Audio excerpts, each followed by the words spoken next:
ទោះបីជាវាមិនមាននៅក្នុងផ្ទៃមេឃដ៏ស្រស់ស្អាតនេះក៏ដោយទោះបីជាអ្នកជាប់នៅទីកន្លែងមួយដែលគ្មាននរណាម្នាក់អាចមើលឃើញអ្នកបានប្រសិនបើអ្នកនៅតែមានការខិតខំប្រឹងប្រែងហើយវាប្រៀបដូចជាពន្លឺដ៏ចែងចាំងរបស់ផ្កាយមួយវានឹងផ្ដល់ផលតបស្នងមួយដ៏ល្អសម្រាប់អ្នកភ្លាមនោះមានក្មេងប្រុសម្នាក់បានងើបចេញអំពីគំនរសម្រាមមួយនោះហើយទាំងអស់នេះគ្រាន់តែជា intro នៃសាច់រឿងរបស់គេតែប៉ុណ្ណោះឥឡូវនេះយើងចូលមកកាន់សាច់រឿងយើងវិញក្មេងប្រុសម្នាក់នោះបានសម្លឹងទៅលើដាវមួយព្រមទាំងគាត់បាននិយាយឡើងថាវាមើលទៅស្អាតណាស់មិនថាខ្ញុំមើលវាប៉ុន្មានដងទេគាត់បានងាកទៅម្ខាងព្រមទាំងគិតក្នុងចិត្តថានារីម្នាក់នោះមករំខានខ្ញុំម្ដងទៀតហើយក្មេងស្រីម្នាក់នោះមានឈ្មោះថាចេមីណាបាននិយាយឡើងថា Violet តើឯងដឹងទេសប្តាហ៍ថ្ងៃនេះឯងល្ងខ្លាំងណាស់ Violet តបទៅវិញជប់រំខានខ្ញុំទៅខ្ញុំកម្រមានថ្ងៃសម្រាប់ណាស់មីណាសួរអូតើឯងមិនចង់ដឹងអំពីរឿងមនុស្សគ្រប់គ្នានិយាយអំពីឯងមែនទេតើវាជារឿងអ្វីមីណាក្រឡេកមើលឆ្វេងស្ដាំហើយក៏សុកសឹកប្រាប់ទៅកាន់ Violet ថាតើឯងនៅតែឮសំឡេងពីវត្ថុដែលឯងប៉ះមែនទេViolet មានការគាំងទៅលើពាក្យសម្ដីរបស់មីណាជាខ្លាំងអូឯងមានដឹងទេពួកគេកំពុងតែនិយាយអំពី Biswap នោះហើយគាត់មានការប្រតិកម្មជាខ្លាំងជាមួយនឹងផ្លាកសញ្ញាមួយគាត់ជាមនុស្សម្នាក់ដែលត្រូវបានដំឡើងឋានៈពីអ្នកសួរសំណួរប្រសិនបើជាគាត់ឃើញសញ្ញាចម្លែកណាមួយគាត់នឹងដុតចោលភ្លាម Violet តបឈប់និយាយអំពីអំពើអាក្រក់ទ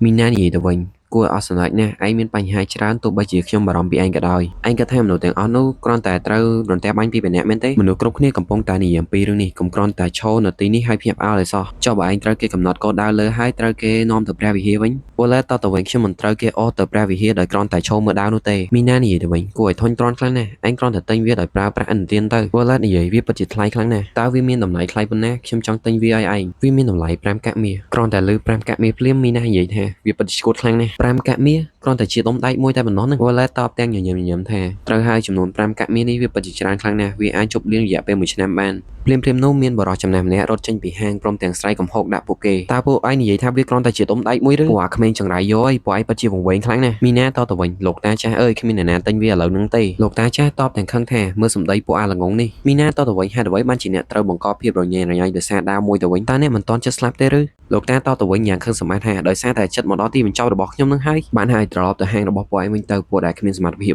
មីណាតទៅវិញយ៉ាងខឹងសម្បាអ្វីអ្នកហៅខ្ញុំថាក្មេងស្រីដែលគ្មានសមត្ថភាពមែនឬខ្ញុំជាក្មេងស្រីដែលពេញវ័យហើយViolet បានខត់មីណាព្រមទាំងហៅមីណាទៅហាងវិញព្រមទាំងលាលោកតាផងដែរមីណានិយាយដោយមិនអស់ចិត្តថាលេងទៅតើខ្ញុំនិយាយអ្វីខុសមែនទេមុននឹងពួកគេបានចាក់ចេញទៅលោកតាបាននិយាយថាពិតជាឈួតមែនពួកឯងនេះមីណានាងប្រហែលជាមិនរស់នៅដល់អត់ឃ្លានទេមើលទៅប៉ុន្តែឥឡូវនេះនាងគឺពឹសប៉ុលណាស់អ្នកមិនដឹងទេថាខ្ញុំធ្លាប់ឲ្យអាហារពួកគេនៅទីនោះពិតជាឈួតខ្លាំងណាស់ភ្លាមនោះលោកតាបានក៏លេចទៅមើលអ្វីមួយ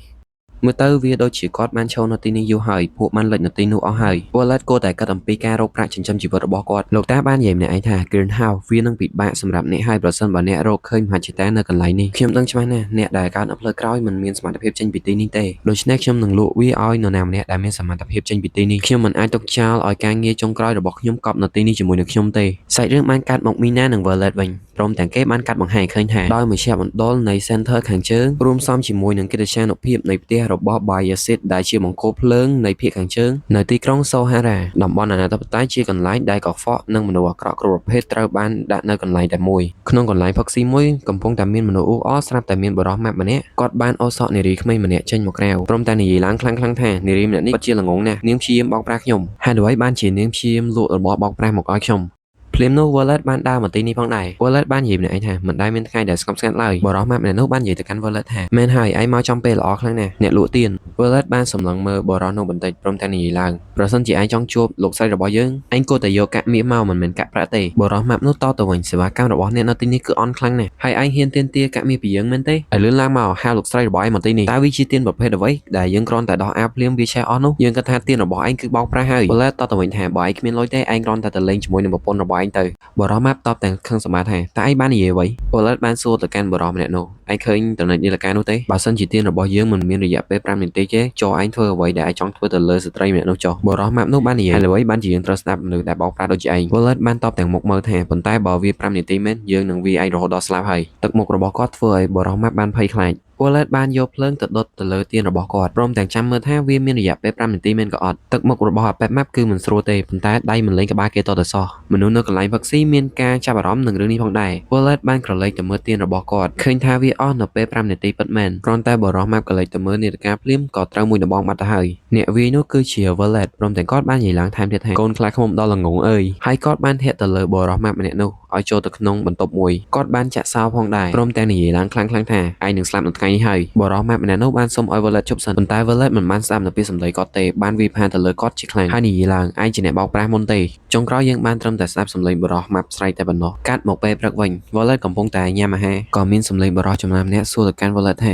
ខ្ញុំគិតថាមាននរណាម្នាក់រញ៉េរញ៉ៃជាមួយនឹងឯងទៀតហើយទានរបស់ឯងវាមិនមែន5នាទីទេ Violet សួរថាតើអ្នកយល់ពីខ្ញុំទេអ្នកដែលនិយាយជាមួយនឹង Violet មានឈ្មោះថាលោក George ភ្លាមនោះមាននារីម្នាក់និយាយឡើងថាតើនរណាម្នាក់ហ៊ានរញ៉េរញ៉ៃជាមួយនឹងកុលាបដ៏វិសិទ្ធរបស់យើង Violet តបយើងត្រូវតែស្វែងរកមូលហេតុឥឡូវនេះនារីម្នាក់នោះបាននិយាយទៅកាន់ Violet ថាអ្នកត្រូវតែជាអ្នករកមូលហេតុទាំងអស់នេះហើយអ្វីបានត្រូវជាខ្ញុំរកដោយរបៀបណានារីដែលនិយាយជាមួយនឹង Violet មានឈ្មោះថា Marcella ក្រោយពីញ៉ាំអាហារជាមួយនឹងពួកគេរួច Violet បានដើរចុះទៅក្រោមដើម្បីទៅកន្លែងមួយគាត់បានលោម្នាក់ឯងថាដូច្នេះខ្ញុំបានកម្ចាត់មនុស្សស្លូតត្រង់ដោយគ្មានហេតុផលមែនទេតើបុគ្គលិកនឹងត្រូវធ្វើអ្វីនៅពេលដែលលោកស្រីធ្វើបែបនេះភ្លាមនោះមានបារម្ភអ្នកហៅទៅកាន់ Violet ថា Violet ខ្ញុំឮថាកាលពីម្សិលមិញឯងបានសម្រេចចិត្តធ្វើអ្វីមួយខ្ញុំឆ្ងល់ថាហេតុអ្វីបានជាមានរឿងបែបនេះកើតឡើងនៅពេលដែលខ្ញុំមិននៅហើយគេបានមកគៀកក Violet ព្រមទាំងសួរថាកាលពីម្សិលមិញឯងមានបានថ្លៃទឹកតែទេ Violet តបទាំងកំហឹងថាតើឯងមានកម្រងអ្វីទៀតហើយអូមិនចាំបាច់មានទឹកមុខបែបនោះទេខ្ញុំគ្រាន់តែចង់ធ្វើកិច្ចព្រមព្រៀងមួយតែប៉ុណ្ណោះ Violet សួរតើវាជាកិច្ចព្រមព្រៀងអ្វីបារម្ភអ្នកនោះបានតបទៅវិញថាបើសិនជាឯងឲ្យប្រាក់មកយើងនឹងឲ្យអ្វីមួយទៅឯងបារម្ភនោះបានបោយសក់ក្មេងប្រុសម្នាក់ព្រមទាំងនិយាយឡើងថាវាជាចោរមើលទៅឯងដូចជាធ្លាប់ស្គាល់វ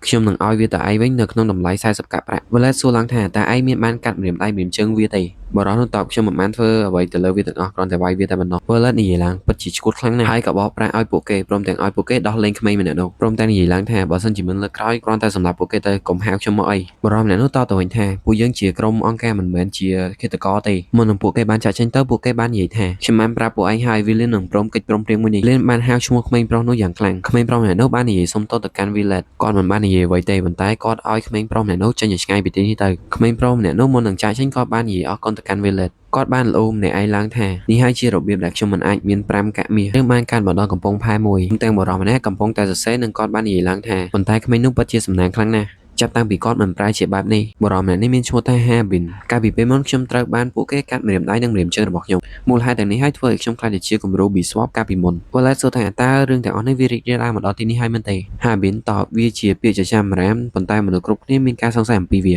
Violet សួរថាតើលោក George បានដឹងអំពីរឿងនេះហើយមែនទេ Habin បាននិយាយឡើងខ្ញុំបានដឹងរឿងខ្លះអំពីរឿងកលាបដ៏ពិសិដ្ឋព្រមទាំងលីឡំជាមួយនឹងទៀនផងដែរ Violet តទៅវិញតើរឿងទាំងអស់នេះបានរីករាលដាលមកដល់ទីនេះហើយមែនទេ Habin បានតទៅកាន់ Violet វិញថាវាដូចជាយូរណាស់មកហើយដែលរឿងចចាមរាមនេះបានរីករាលដាលប៉ុន្តែមនុស្សគ្រប់គ្នាមានការសង្ស័យអំពីរឿងនេះវាអាចតាក់ទងទៅនឹងលោកស្រី Marcella ប៉ុន្តែនេះមិនមែនជាប្រភេទមនុស្សបែបនោះទេ Violet តទៅវិញក្រៅពីនេះទៀតសូម្បីតែលោកអ៊ំចុចក៏គាត់ហាក់បីដូចជាដឹងអំពីរឿងនេះផងដែរពួកគេមិនមែនជាមនុស្សប្រភេទដែលចាប់ផ្ដើមភាពចលាចលដោយរបៀបនេះទេ Habin បាននិយាយទៅវិញថាបើពួកគេមិនមែនជាមនុស្សបែបនោះមែនហេតុអ្វីបានជាពួកគេនៅតែធ្វើវាច្បាស់ណាស់ប្រកាសជាពួកគេមានហេតុផលមួយ Violet សួរតើមួយណា Habin ឆ្លើយខ្ញុំទាយមិនអោយខុសទេពួកគេប្រកាសជាត្រូវការលុយជាបន្ទាន់ប្រយ័ត្នខ្លួនផង Violet មានករណីតែមួយគត់នៅពេលដែលក្រុមមួយប្រមូលថវិកាយ៉ាងឆាប់រហ័សដោយសារតែសង្គ្រាមជាមួយនឹងក្រុមមួយផ្សេងទៀតសាច់រឿងបានបង្ហាញឃើញនៅចៅហ្វាយទាំង5នៃតំបន់អាណាធិបតេយ្យ Sohara អ្នកទី1គឺជាលោក George ចំណែកឯអ្នកទី2វិញគឺជា Blackbeard អ្នកទី3នឹងវាឈ្មោះដូចអាប៉ែទី2ដែរអញ្ចឹងខ្ញុំសូម skip អាប៉ែនឹងចោលអ្នកគ្នាចំណែកឯអ្នកទី4វិញគឺជា Captain Howard រីឯអ្នកទី5វិញគឺជាលោក Jack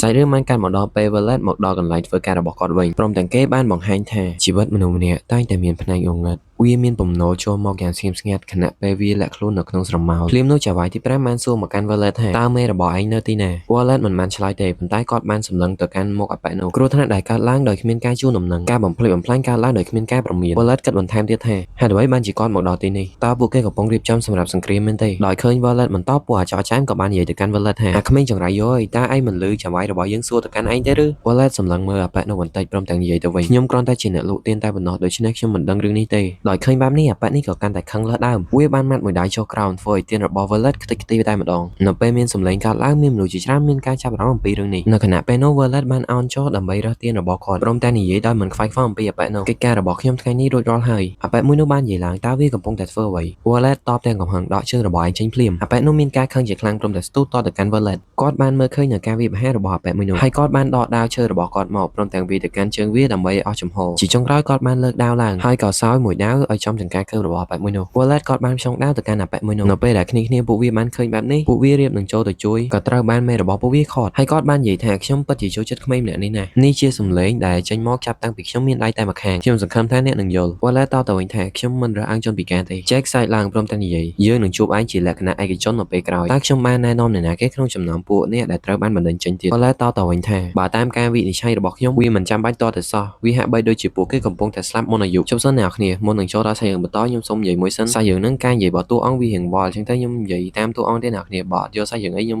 sorry ផងឥឡូវយើងចូលមកកាន់សាច់រឿងយើងវិញភ្លាមនោះមានសម្លេងនរណាម្នាក់និយាយទៅកាន់ Jack មើលទៅលុយច្រើនណាស់ដែលឯងនាំយកម្នាក់នោះគឺជាលោកអ៊ំចយហើយគាត់បាននិយាយបន្ថែមបើឯងជូនដំណឹងមកឲ្យខ្ញុំប្រកាសថាខ្ញុំនឹងដុតសាច់ឲ្យឯងហើយ Jack តបទៅវិញយើងមានន័យថាយើងមិនបានជិតស្និទ្ធជាមួយនឹងឯងដល់ថ្នាក់នេះទេពួកគេបានឈរមើលមុខគ្នាមួយសន្ទុះលោកអ៊ំចយបាននិយាយឡើង Marcella គឺជាស្ត្រីម្នាក់ដែលមិនធ្វើឲ្យខ្ញុំខកចិត្តចំពោះការតាក់ទាញរបស់នាងទេក្រោយពេលនិយាយគ្នាមួយសន្ទុះរួច Jack បានដើរចេញពីទីនោះព្រមទាំងគ្នាគេផងដែរ Violet បានលូឡើងខ្ញុំស្ទើរតែស្លាប់ទៅហើយលោកអ៊ំចយក៏បានសួរទៅកាន់ Violet តើពួកគេបានបំផ្លាញវាប៉ុន្មានមិនទាន់ទាំងបាននិយាយផង Jack បានដើរមកវិញព្រមទាំងហៅ Violet តើថៅកែរបស់ឯងសរសើរពីឯងច្រើនណាស់មែនទេយើងមើលមនុស្សមិនដែលខុសទេប្រសិនបើឯងមិនចង់ធ្វើការពួកគេទេឯងអាចមករកយើងបានព្រមទាំងបន្ថែមទៀតថាយើងចូលចិត្តឯង Violet តទៅវិញពួកគេចិញ្ចឹមខ្ញុំបងប្រាក់ឲ្យខ្ញុំនិងអនុញ្ញាតឲ្យខ្ញុំគេងទោះជាយ៉ាងណាក៏ដោយខ្ញុំមិនពេញចិត្តនឹងកន្លែងនេះទេ Jack ឃើញ Violet និយាយត្រង់ពេកគាត់ក៏សើចឡើងគាត់បានតតកាក់មីមួយឲ្យទៅកាន់ Violet ក៏ឡើងម្នាក់ឯងថាតើនេះគឺជាកាក់មីមែនទេនេះគឺសម្រាប់ការខូចខាតទាំងអស់ Violet តបនេះគឺច្រើនពេកហើយ Jack និយាយទៅវិញបើសិនជាឯងដើរមកតាមយើងនឹងឲ្យអ្វីដែលឯងចង់បានក្រោយពីគាត់និយាយរួចគាត់បាននាំកូនចៅរបស់គាត់ចេញពីទីនេះ Violet ក៏ឡើងម្នាក់ឯងមើលទៅគាត់ដូចជាស្ថិតនៅក្នុងស្ថានភាពល្អតើការសន្ទនាដំណើរការដោយរលូនទេភ្លាមនោះមីណាបានហៅទៅកាន់ Violet លោកអ៊ំចយចង់ឲ្យឯងឡើងមកលើនេះនៅពេលដែលគាត់បានឡើងទៅលើជួបនឹងលោកអ៊ំចយគាត់បានបង្ហាញវត្ថុមួយទៅកាន់ Violet នោះគឺជាកូនកាំបិតខ្ញុំគិតថាខ្ញុំនឹងឲ្យវាទៅឯងនៅពេលក្រោយដោយសារតែកលៈទេសៈបែបនេះខ្ញុំនឹងប្រកល់ឲ្យឯងនៅពេលនេះហើយគាត់បានបន្ថែមទៀតថាយកវាទៅគ្រប់ទីកន្លែងដែលឯងទៅ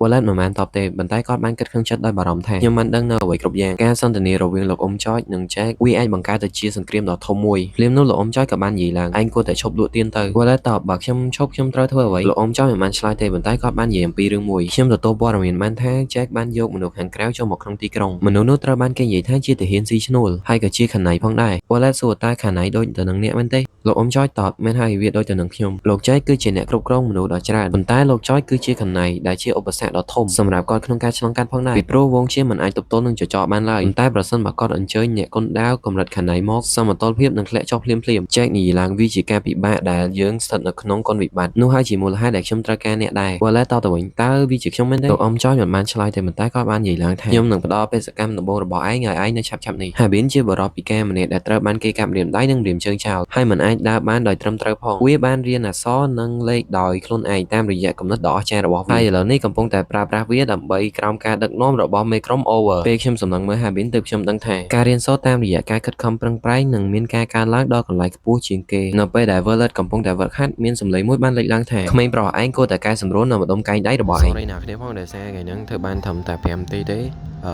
ពងសម្រាយរឿងគេកាយអញ្ចឹងអ្នកនៅចិត្តតែកាយយកហ្មងអញ្ចឹងទៅម្លេងអណ្ដោយខ្លាំងពេកអត់សម្រាយតតកើតទេអ្នកគ្នាវាមើលទៅពិតមែនហើយដែលពេលជាចាំរ៉ាបាននិយាយថានៅពេលដែល Violet កាន់ដាវនឹងមានសម្លេងចម្លែកមួយតែងតែលេចឡើងកាលពី1ខែមុន Violet ត្រូវបានរន្ទះខ្មៅមួយបានបាញ់ទៅកាន់គាត់ចាប់តាំងពីពេលនោះមកគាត់តែងតែឮនៅសម្លេងចម្លែកបានលេចឡើងវាប្រៀបដូចជាសម្លេងរបស់អារ៉េ Violet បាននិយាយឡើងម្នាក់ឯងជំនួសដោយការទិញដាវខ្ញុំនឹងត្រូវទិញទឹកបរិសុទ្ធជាមុនសិនព្រមទាំងកាត់បន្ថែមទៀតថាខ្ញុំមិនត្រូវឆ្លើយតបនឹងវាទេប្រសិនបើខ្ញុំឆ្លើយតបជាមួយនឹងវាកាន់តែច្រើនវានឹងកាន់តែជាប់នឹងខ្ញុំគាត់បានព្យាយាម focus ទៅលើការវឹកហាត់របស់គាត់ហើយសម្លេងដ៏ចម្លែកមួយនោះក៏នៅតែប្រាប់គាត់ដដែលនៅពេលដែលគាត់អនុវត្តតាមគាត់ឃើញថាវាមានភាពខុសគ្នាជាខ្លាំងប្រសិនបើអ្វីដែលខ្ញុំកំពុងតែធ្វើឥឡូវនេះវាគ្រាន់តែជាការយល់មួយតែប៉ុណ្ណោះតើទាំងអស់នេះគឺជាផ្លូវនៃដាវមែនទេសាច់រឿងបានកើតមកដល់ពេលយប់វិញព្រមទាំងសម្លេងបុរសម្នាក់បាននិយាយឡើងអ្នកមិនអាចបន្លំអាយុបានទេព្រមទាំងបានជូតឈាមចេញពីដាវរបស់គាត់បាននិយាយបន្ថែមទៀតថាខ្ញុំអាចមានអារម្មណ៍ថាខ្យល់រដូវរងាបក់មកយ៉ាងជ្រៅនៅក្នុងឆ្អឹងរបស់ខ្ញុំនៅពេលនោះមានសម្លេងចម្លែកមួយបានលេចឡើងបុរសចម្លែកបានដើរទៅទីកន្លែងនោះហើយក៏ស្រែកព្រមានទៅកាន់សម្លេងចម្លែកមួយនោះបីវាជាអ្វីក៏ដោយសូមឈប់ឥឡូវនេះដោយសារតែខ្ញុំនៅទីនេះហើយសម្លេងចម្លែកនោះបានសួរទៅកាន់គាត់ថាតើគាត់ជា Stonga មែនទេបុរសចម្លែកតទៅវិញថាត្រូវហើយខ្ញុំគឺជា Stonga តើអ្នកជា Violet មែនទេ Stonga កាត់ឡើងម្នាក់ឯងថា Violet គាត់មានសក់ពណ៌តង្ដែកនិងកែវភ្នែកពណ៌ខៀវអ្នកណាដែលមិនស្គាល់គាត់ប្រហែលជាគិតគាត់ថាជាគ្រួសារអភិជនហើយ Violet ក៏ហុចសម្បត្តិមួយទៅឲ្យគាត់ព្រមទាំងនិយាយវាជាសម្បត្តិពីចាវាយរបស់ខ្ញុំក្រោយពីមើលសម្បត្តិនោះរួច Stonga បាននិយាយឡើងម្នាក់ឯងដូច្នេះឯងបានជួយសង្គ្រោះខណៃដែលប្រែក្លាយពីទាហានស៊ីឈ្នួលពីក្រុមមួយទៀតមែនទេគ្មានអ្វីចម្លែកទេដែលមនុស្សចង់បានជំនួយពីខ្ញុំរួច Violet បាននិយាយទៅកាន់គាត់ខ្ញុំនឹងនាំផ្លូវនេះយើងប្រហែលជាទៅដល់នៅថ្ងៃស្អែក Stonga មើលទៅកាន់ Violet រួចនិយាយឡើងខ្ញុំមិនដឹងថាខ្ញុំអាចតាមមនុស្ស ល្ងងដូចជាឯងបានក៏អត់ទេ Wallet តទៅវិញយ៉ាងហោចណាស់ក៏យើងបានណែនាំឯងដែរ Stenga បាននិយាយចំអកទៅកាន់ Wallet ដោយគាត់បាននិយាយថាឯងធ្វើអ្វីមិនសមស្របនឹងពេលវេលាសោះដូច្នេះតើឯងល្ងងមែនទ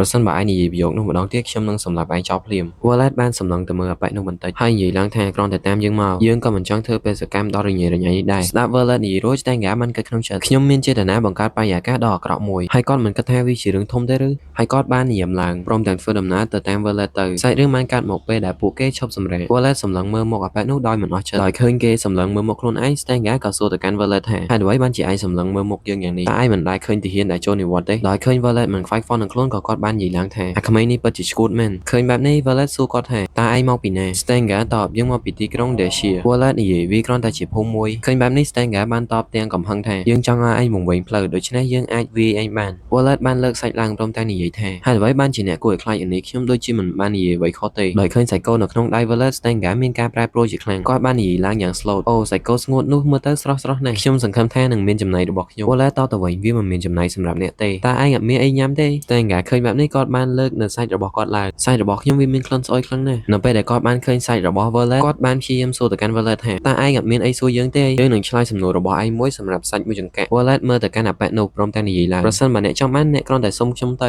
Stenga និយាយឡើងអាក្មេងចង្រៃយោអើយ Stenga បានធ្វើរឹកត្រឹមត្រូវវិញព្រមទាំងគាត់បានបន្ថែមទៀតថាដើមឡើយខណៃទទួលបានសំណងសមរម្យតែប៉ុណ្ណោះ Wallet សួរតើអ្នកបានចូលនិវត្តន៍ហើយមែនទេ Stenga តបប៉ុន្តែយ៉ាងណាក៏ដោយទាំងអស់នេះ Wallet សួរកាត់ថាតើអ្នកឈ្មោះអ្វីមើលទៅ Wallet មិនទាន់ទុកចិត្ត Stenga ទេហើយ Stenga ក៏បានតបទៅកាន់គាត់វិញថាឈ្មោះ Stenga អាយុ42ឆ្នាំហើយ Wallet សួរសំណួរដ៏សំខាន់មួយថាតើអ្នកចេះប្រើប្រាស់ Aura ទេ Stenga តបទៅវិញថាខ្ញុំនឹងបង្ហាញឯងខណៃទាំងអស់មានសមត្ថភាពប្រើប្រាស់ Aura ប៉ុន្តែការប្រើប្រាស់វានៅក្នុងសមរភូមិប្រកបណាស់គឺវាខុសគ្នាទាំងស្រុង Wallet សួរបញ្ជាក់តើឯងអាចធ្វើបានទេព្រមទាំងគាត់បានលើកសាច់ទាំងអស់ឡើង Stenga មើលទៅកាន់ភ្នែក Wallet បន្តិចហើយគាត់បានក្រោកឈរឡើងព្រមទាំងនិយាយពួកអ្នកចម្បាំងគួរតែទទួលសំណងសមរម្យតែប៉ុណ្ណោះគាត់បានដកដាវចេញពីស្រោមព្រមទាំងនិយាយថាយ៉ាងណាមិញខ្ញុំធុញក្នុងការហូបសាច់ស្ងួតដ៏ស្អុយនេះណា Wallet ក៏ទាំងសប្បាយចិត្តថាតើខ្ញុំអាចមើលឃើញវាហើយមែនទេ Stenga បានលើកដាវឡើងហើយគាត់បានបិទភ្នែកម្ខាង Wallet ឆ្ងល់ហេតុអ្វីបានជាគាត់ត្រូវបិទភ្នែករបស់គាត់ Stenga មិនបានតបទេប៉ុន្តែគាត់បានឈរនៅមួយកន្លែងហើយភ្នែកដែលគាត់បានបិទក៏បញ្ចេញថាមពលឡើងចំហាយនោះវាមានពណ៌សហាក់បីដូចជាពន្លឺរបស់ព្រះច័ន្ទដូច្នោះដែរនៅពេលដែលគាត់បានបើកភ្នែកវិញធ្វើឲ្យចំហាយថាមពលបានជះទៅកាន់ Wallet ចំហាយថាមពលនេះវាមើលទៅខ្លាំងណាស់ថាមពលមួយនេះត្រូវបានគេឲ្យឈ្មោះវាថា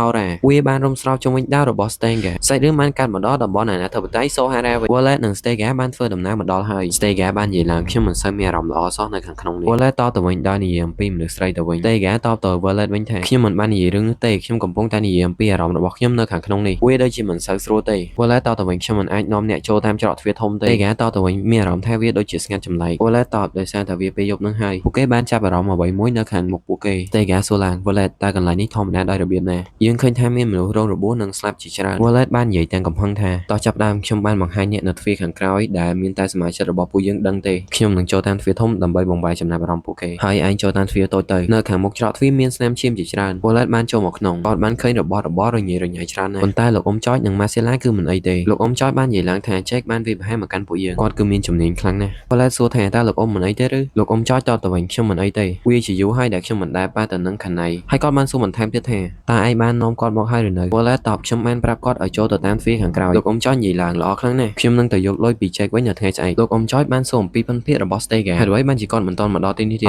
គាត់មើលទៅដូចជាមនុស្សល្អម្នាក់រាងកាយរបស់គាត់មើលទៅដូចជារហ័សរហួនផងដែរលោកអ៊ំចចតបតើគាត់បានស្រកទម្ងន់តាំងពីពេលណាមកជាការប្រសាណាប្រសិនបើគាត់ចង់រស់គាត់ត្រូវតែថែរក្សាខ្លួនឯង Wallet តបត្រូវហើយគាត់គឺជាខណៃដែលចេះប្រើ Aura បានយ៉ាងល្អក្រោយពី Wallet និយាយរួចលោកអ៊ំចចមានការតក់ស្លុតអំពីរឿងនេះហើយ Wallet បាននិយាយឡើងថែមទៀតថាគាត់ប្រហែលជាមកដល់ទីនេះហើយគ្រាន់តែឃើញជើងរបស់បុរសម្នាក់នោះលោកអ៊ំចចបាននិយាយឡើងទៅកាន់ Wallet ថាតើឯងប្រកាសទេវាជា Aura Wallet តបមែនហើយខ្ញុំបានឃើញគាត់ប្រើប្រាស់វាលោកអ៊ំចចបានលើកដាវឡើងហើយនិយាយមកនៅខាងក្រោយខ្នងយើងមក Stenga គាត់មិនចេះប្រើប្រាស់ Aura ទេ Wallet បានគាំងព្រមទាំងសួរថាតើលោកអ៊ំចង់មានន័យដូចម្ដេចភ្លាមនោះ Stenga បានបង្ហាញខ្លួនឡើងហើយគាត់ក៏និយាយអ្នកបានធ្វើដំណើរដ៏វែងឆ្ងាយក្នុងមួយជីវិតនេះវាជាយូរហើយលោកបងអូខេចាប់ chapter ទី3អ្នកគ្នាមុននឹងចូលដល់វីដេអូបន្ទាប់អ្នកគ្នាគួរតែ like និង subscribe ផងហើយអាប៉ែ Stenga ខ្លាំងៗនេះខ្ញុំសុំហៅវាបរិសុទ្ធសវិញឥឡូវយើងចូលមកកាន់សាច់យើងវិញនៅពេលដែលបរិសុទ្ធសជូតឈាមចេញពីដាវរបស់គាត់បានសម្លាប់ Stenga ពិតរួចទៅហើយនៅពេលនេះបរិសុទ្ធសបានប្រឈមមុខនឹងមនុស្សជាច្រើនព្រមទាំងលោកអ៊ំចចផងដែរគាត់បានសួរទៅកាន់លោកអ៊ំចចឯងបានផ្លាស់ប្ដូរច្រើនណាស់លោកអ៊ំចចតទៅវិញហេតុអ្វីបានជាឯងមករកយើងឥឡូវនេះ Stenga និយាយ Count Guider បានស្លាប់ហើយវាមិនទាន់បានផ្សព្វផ្សាយទេដោយសារតែមានរឿងស្មុគស្មាញជាច្រើនប៉ុន្តែឆាប់ៗនេះមនុស្សគ្រប់គ្នានឹងដឹងអំពីរឿងនេះបរិសុទ្ធសនិយាយបណ្ដាចាក់ស្រាផឹកបណ្ដាព្រមទាំងសម្លឹងទៅកាន់មុខរបស់លោកអ៊ំចចព្រមទាំងបន្ថែមទៀតថាសម្រាប់ប្រជាជនក្រីក្ររបស់ Count Guider មិនទាន់តាំងនិយាយចប់ផងលោកអ៊ំចចបានសួរទៅវាប្រហារទៅកាន់បរិសុទ្ធស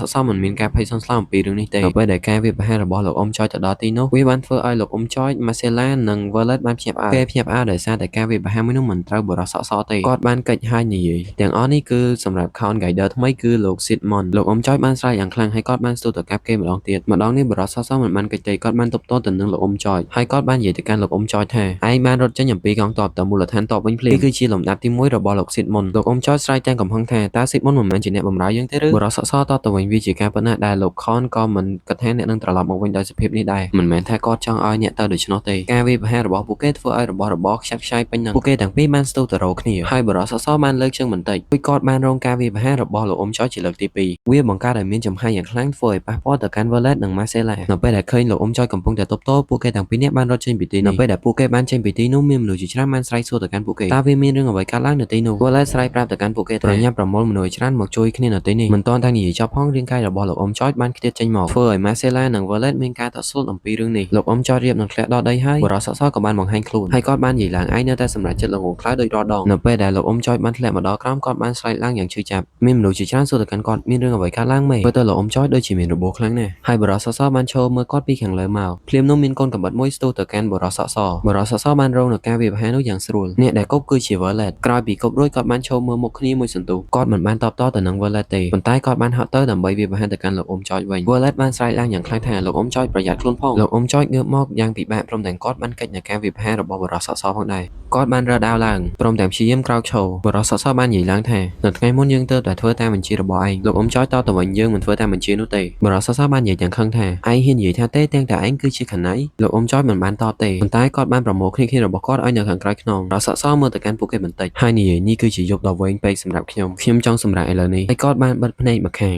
Violet ព្យាយាមរត់មកដើម្បីខត់ពួកគេគាត់បានព្យាយាមយ៉ាងខ្លាំងតែជាចុងក្រោយបរិសុទ្ធសបានប្រើថាមពលអរ៉ារួចទៅហើយ Violet ស្រែកឡើងយ៉ាងខ្លាំងគុំអីប៉ុន្តែវាបានយឺតពេលទៅហើយមនុស្សជាច្រើនដែលនៅទីកន្លែងនោះមានស្នាមឆ្នោតពណ៌សបានលេចឡើងនៅជុំវិញខ្លួនរបស់ពួកគេវារួមទាំងលោកអ៊ំចយផងដែរមុននឹងវាចេញទៅបរិសុទ្ធសបានមើលមុខទៅកាន់ពួកគេហើយក៏មានថាមពលយ៉ាងខ្លាំងបានលេចឡើងវាមានពន្លឺដូចជាប្រច័ណ្ឌដែលបានចេះចេញពីហាងជាចុងក្រោយហាងទាំងមូលបានខ្ទេចខ្ទីអស់ Violet គាត់បានភ្ញាក់ខ្លួនឡើងនៅខាងមុខរបស់គាត់មានសាកសពមនុស្សជាច្រើនប៉ុន្តែមិនមានលោកចយទេភ្លាមនោះមាននរណាម្នាក់បានលេចចេញឡើងនោះគឺជាលោកចយប៉ុន្តែមុខរបស់គាត់ពោពេញទៅដោយឈាម Violet រៀបនឹងស្រែកហៅទៅហើយក៏មានឈាមជាច្រើនបានស្រក់ចុះមក Violet មានការតក់ស្លុតនឹងរឿងនេះខ្លាំងណាស់ព្រោះអ្នកដែលឈរនោះគឺជាបរិសុទ្ធសហើយគាត់បានកាន់ក្បាលរបស់លោកចៃផងដែរ Violet សម្លឹងមើលដោយមិនគួរឲ្យជឿViolet បានគិតអំពីអតីតកាលរបស់គាត់ជាមួយនឹងលោកអ៊ំចយមនុស្សម្នាក់ដែលបានជួយខ្ញុំចេញពីផ្លូវខាងក្រោយហើយគាត់បានទទួលស្គាល់ខ្ញុំថាខ្ញុំគឺជាអ្នកណាខ្ញុំធ្លាប់តែគិតថាគាត់គឺជាមនុស្សដែលខ្លាំងជាងគេជាចុងក្រោយគាត់សល់ត្រឹមតែរូបរាងកាយដែលគ្មានវិញ្ញាណតែប៉ុណ្ណោះគាត់បានកាន់ដាវហើយស្រែកទាំងកំហឹងព្រមទាំងវាប្រហារទៅកាន់បរិសុទ្ធសស្តេងហ្គាខ្លាំងៗបានកិច្ចយ៉ាងងាយស្រួលតើក្មេងនេះវាអាចមានផ្លូវនៃដាវដោយរបៀបណាស្តេងហ្គាគិតឡើងដោយមិនគួរឲ្យជឿហើយគាត់ក៏បាននិយាយឡើងថាពិតជាល្អខ្លាំងណាស់មិនទាន់នឹងនិយាយចប់ផង Violet ក៏បានស្ទុះមកវាប្រហារម្ដងទៀតប៉ុន្តែលើកនេះស្តេងហ្គាខ្លាំងៗបានតដៃទៅកាន់ Violet វិញដោយធាក់គាត់ខ្ទាតមួយចម្ងាយវារួចគាត់បានគិតឡើងក្មេងម្នាក់នេះវាអាចបង្វិលរាងកាយរបស់វាដោយសភាវគតិដើម្បីកាត់បន្ថយភាពឈឺចាប់ភ្លាមនោះសម្លេងចម្លែកបានលេចឡើងប្រាប់ Violet ម្ដងទៀតឯងមិនត្រូវបាត់បង់ស្មារតីឥឡូវនេះទេស្តេងហ្គាខ្លាំ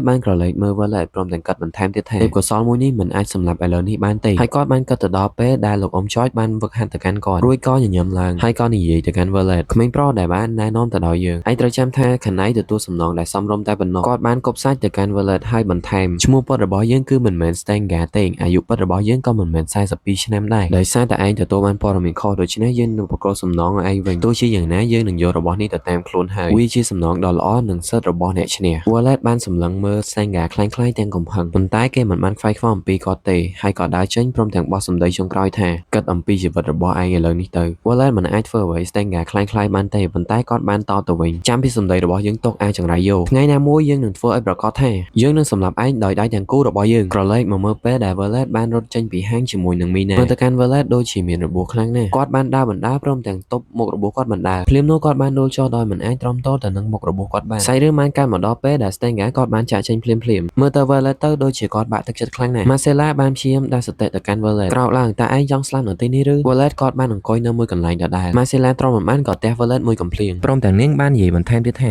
ភ្ញាក់ខ្លួនឡើង Violet តើឯងមិនដឹងអំពីភាពខុសគ្នារវាងពួកយើងនិងពួកគេទេឬអ្វីដែលពួកគេ មានគឺជាឱកាសទោះបីជាពួកវាត្រូវបរាជ័យក៏ដោយក៏វានៅតែមានឱកាសដដែលចំណែកឯពួកយើងវិញឯងមើលមកនេះទៅមើលនេះគឺជាលទ្ធផលនៃការបរាជ័យរបស់យើងប្រសិនបើយើងបរាជ័យយើងនឹងត្រូវស្លាប់ភ្លាមដូច្នេះហើយឯងកុំបោះបង់ឱកាសតែមួយគត់ដែលពួកយើងបានផ្ដល់ឲ្យឯងនាងបានស្រែកកំហុសទាំងទឹកភ្នែករបស់នាងបានហូរចុះមកទាំងអស់នេះគឺជាអ្វីដែល Violet បានកើតរួចមីណាសួរទៅកាន់ Violet តើឯងអត់អីទេយើងគួរតែដើរយឺតៗជាងនេះទៀតអត់ Violet តទៅវិញពួកយើងមិនអាចឈប់ដោយបែបនេះបានទេអ្នកទាំងអស់គ្នាអាក្មេងនេះគឺវានៅទីនេះសម្លេងបានលេចចេញអំពីក្រោយខ្នងរបស់ពួកគេ Violet បានដឹកដៃមីណារត់ទៅបន្តនៅពេលដែលពួកគេបានដេញតាមទៅកាន់ Violet និងមីណាសុកក៏ស្រាប់តែបាត់ខ្លួនពួកវាបានរអ៊ូថាពួកអាសត្វកណ្ដុរទាំងអស់នេះស្វែងរកវាឲ្យឃើញទោះបីជាមានរឿងអ្វីក៏ដោយយើងនឹងឲ្យវាសងនៅអ្វីដែលពួកវាបានធ្វើមកលើយើងហើយពួកវាក៏រត់ទៅស្វែងរកបន្តចំណែកឯ Violet និងមីណាវិញពួកគេបានលួចចូលទៅក្នុងផ្ទះមួយ Violet គាត់បានកាត់ឡើងម្នាក់ឯងយើងមិនអាចបន្តដំណើរដោយបែបនេះបានទៀតទេហើយគាត់បានផ្ដាំទៅកាន់មីណាថាមីណាឯងត្រូវទៅនៅទីនេះកុំចេញក្រៅអីឯងចេញបានរੂត្រាតែស្ថានភាពទាំងអស់នេះបានស្ងប់ស្ងាត់ចំណែកឯយើងវិញយើងនឹងត្រូវចេញបញ្ឆោតទៅកាន់ពួកគេមីណាតទៅវិញទ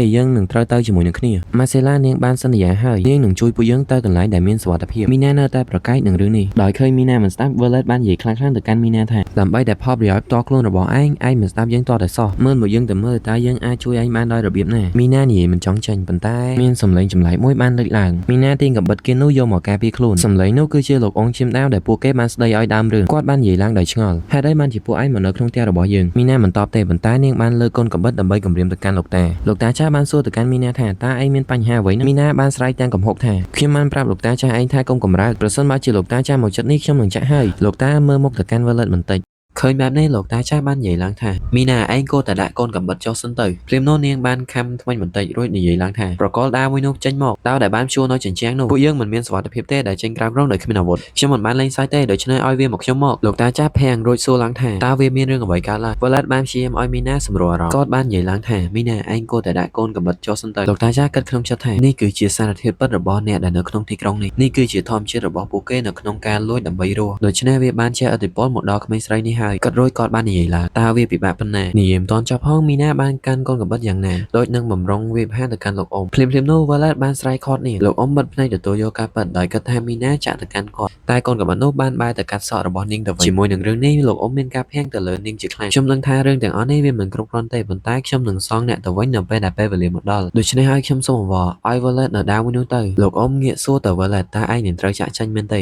Violet តបត្រូវហើយខ្ញុំនឹងត្រូវចាក់ចេញឥឡូវនេះក្រោយពីគាត់បានគិតមួយសន្ទុះគាត់ក៏បាននិយាយឡើងថាហើយពួកឯងពិតជារំខានដល់យើងមែនសាច់រឿងបានកើតមកដល់រទេះចោលសម្រាប់មួយវាត្រូវបានរុញទៅដោយលោកអ៊ំជាងដាវហើយមីណាបានបន្លំខ្លួននៅខាងក្រោយនៅពេលរុញដល់កន្លែងមួយមានមនុស្សមួយក្រុមបានចូលមកពាំងមុខពួកគេពួកនោះបានសួរទៅកាន់លោកអ៊ំថាតើអ្នកកំពុងតែធ្វើអ្វីនៅទីនេះនៅកណ្ដាលត្រៀតលោកអ៊ំបានគិតក្នុងចិត្តថាពួកសត្វដេរឆានទាំងអស់នេះតើពួកគេកំពុងតែរារាំងខ្ញុំមែនទេពួកនោះបានសួរបន្ថែមទៀតថាតើលោកតាឯងយកសម្រាប់ទៅចោលមែនទេហេតុអ្វីបានជាមកចោលនៅម៉ោងនេះទៅវិញលោកតាបានតទៅវិញដោយចង់បំផាយស្ថានភាពដោយសារតែពួកឯងហ្នឹងឯងបង្កភាពរញ៉េរញ៉ៃនៅក្នុងក្រុងធ្វើឲ្យមានការបិទផ្លូវក្នុងការចេញចូលពួកវានិយាយឡើងថាបុរសចំណាស់នេះពិតជាឆេវឆាវមែនពួកវាបានមើលទៅខាងក្រោយរួចសួរទៅកាន់លោកតាថាតើមនុស្សម្នាក់នោះគឺជានរណាក្រោយលោកតាឯងជាអ្នកធ្វើការម្នាក់ឯងខ្ញុំហត់ណាស់ដូច្នេះខ្ញុំបានសូមឲ្យគាត់ជួយជាថ្នូរខ្ញុំឲ្យនំប៉័ងទៅគាត់ឃើញបែបនេះហើយហេតុអ្វីបានជាពួកឯងមិនជួយរុញយើងទៅវិញពួកនោះបាននិយាយដោយការគោរពបន្តិចដោយសារតែលោកតាគឺជាជើងដាវតែម្នាក់គាត់នៅក្នុងទីក្រុងនេះខ្ញុំនឹងឲ្យអ្នកទៅប៉ុន្តែខ្ញុំត្រូវការពិនិត្យមើលបុរសនៅខាងក្រោយនិយាយរួចគេបានយកដាវទៅលើក្រណាត់ដែលបានបាំងមុខបុរសម្នាក់នោះរួចគេក៏និយាយបន្ថែមទៀតថាកុំកម្រើកឲ្យសោះប្រសិនបើជាឯងកម្រើកនឹងវាប្រហារទៅកាន់ឯងហើយនៅពេលដែលកាត់ស្បែកមុខចេញម្នាក់នោះគឺជាមីណាប៉ុន្តែនៅពេលដែលនាងកាត់សក់ខ្លីធ្វើឲ្យពួកគេមិនស្គាល់លោកអ៊ំជើងដាវបានស្រែកកំហុសទៅកាន់ពួកគេតើពួកឯងស្គាល់ទេអីក្មេងរបស់ចយគឺជាក្មេងដែលមានពណ៌សក់មាសតែនេះគឺមិនមែនទេរួចលោកអ៊ំជើងដាវបានសួរបន្ថែមទៀតថាតើយើងអាចចេញបានឬនៅពួកគេតបទៅវិញមិនទាន់ទេយើងត្រូវតែពិនិត្យឲ្យបានហ្មត់ចត់ Violet បានលាក់ខ្លួននៅក្នុងរទេះដឹកសម្រាមមួយនោះភ្លាមនោះមានសម្លេងបារម្ភម្នាក់បាននិយាយខ្ញុំសូមពិនិត្យមើលរទេះនេះបន្តិចលោកអ៊ំជើងដាវគិតនៅក្នុងចិត្តពិតជាស្គួតមែនតើខ្ញុំគួរតែយកពួកគេទៅកន្លែងផ្សេងមែនទេបរិសុទ្ធដែលបាននិយាយមុននោះគាត់បានបន្ថែមថាវាមានរបស់ច្រើនពេកហើយរួចគាត់បានសម្លឹងទៅមើលមីណាបន្តិចរួចគាត់លើកលំពេងឡើងបំរុងនឹងចាក់នៅពេលដែលគាត់បានចាក់ចូលទៅក្នុងនោះមីណានិងលោកអ៊ំចយមិនចង់មើលរឿងនេះទេប៉ុន្តែមើលទៅកាន់ការចាក់របស់គាត់ដូចជាមិនចង់ឲ្យត្រូវ Violet ទេហើយគាត់ក៏ឲ្យពួកគេចេញទៅមុននឹងចាក់ចេញបារម្ភអ្នកនោះបានគិតក្នុងចិត្តនេះគឺជារបៀបដែលខ្ញុំបានសងទៅកាន់អ្នកវិញដែលអ្នកបានជួយប្អូនប្រុសរបស់ខ្ញុំ Violet បានត្រឹមតែគិតក្នុងចិត្តដោយអរគុណទៅកាន់បារម្ភអ្នកនោះដែលគាត់មានឈ្មោះថា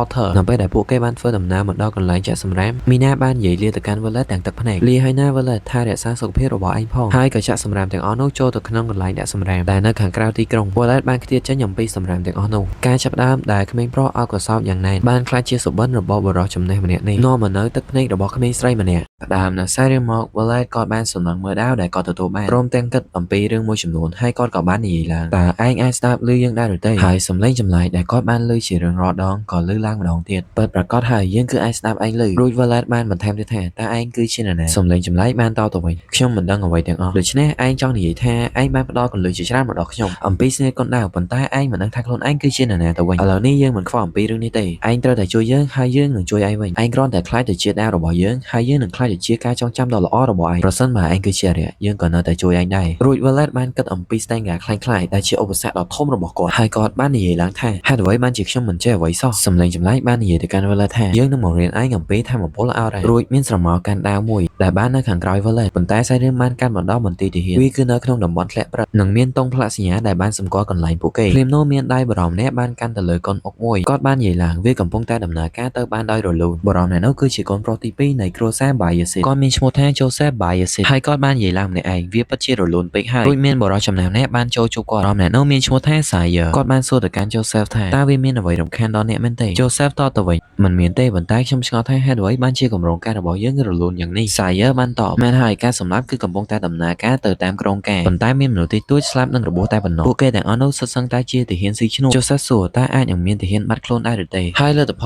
លពីរឿងនេះគឺវាបានមួយជុំនោះទេរឿងនេះបានធ្វើឲ្យមនុស្សគ្រប់គ្នាមានការសង្ស័យទៅលើសមត្ថភាពគ្រប់គ្រងរបស់ខ្ញុំយ៉ាងណាក៏ដោយឪពុករបស់ខ្ញុំគឺមានកូនប្រុសម្នាក់ទៀតគេមានឈ្មោះថា Luther ដែលកើតចេញពីម្ដាយផ្សេងគ្នាពីខ្ញុំ Sayer បានស្កានមាត់បន្តិចហើយ Joseph បានកើតក្នុងចិត្តបន្ថែមក្នុងគណៈពេលនេះមានតែការបំផ្លិចបំផ្លាញតែប៉ុណ្ណោះដែលកំពុងតែរងចាំប្រសិនបើខ្ញុំអាចខ្លាចទៅជាខោនបន្ទាប់ប្រកាសណា Luther នឹងធ្វើអ្វីមួយនៅខាងក្នុងវិមានរបស់គ្រួសារ Bayezid ត្រូវបានផ្ដល់តម្លៃយ៉ាងខ្លាំងដល់អំណាចយោធានេះត្រូវបានបង្ហាញដោយប្រវត្តិសាស្ត្ររបស់វាយ៉ាងណាមិញឪពុករបស់ខ្ញុំក៏បានឡើងសោយរាជ្យបន្ទាប់ពីគាត់ជន់ឈ្លីប្អូនប្រុសៗរបស់គាត់ដែលបានកើតមកជាមួយនឹងម្ដាយតែមួយខ្ញុំពិតជាខ្វះខាតណៃដែលប្រើប្រាស់បានជាការពិតណាស់លើកលែងតែអ្នកទេ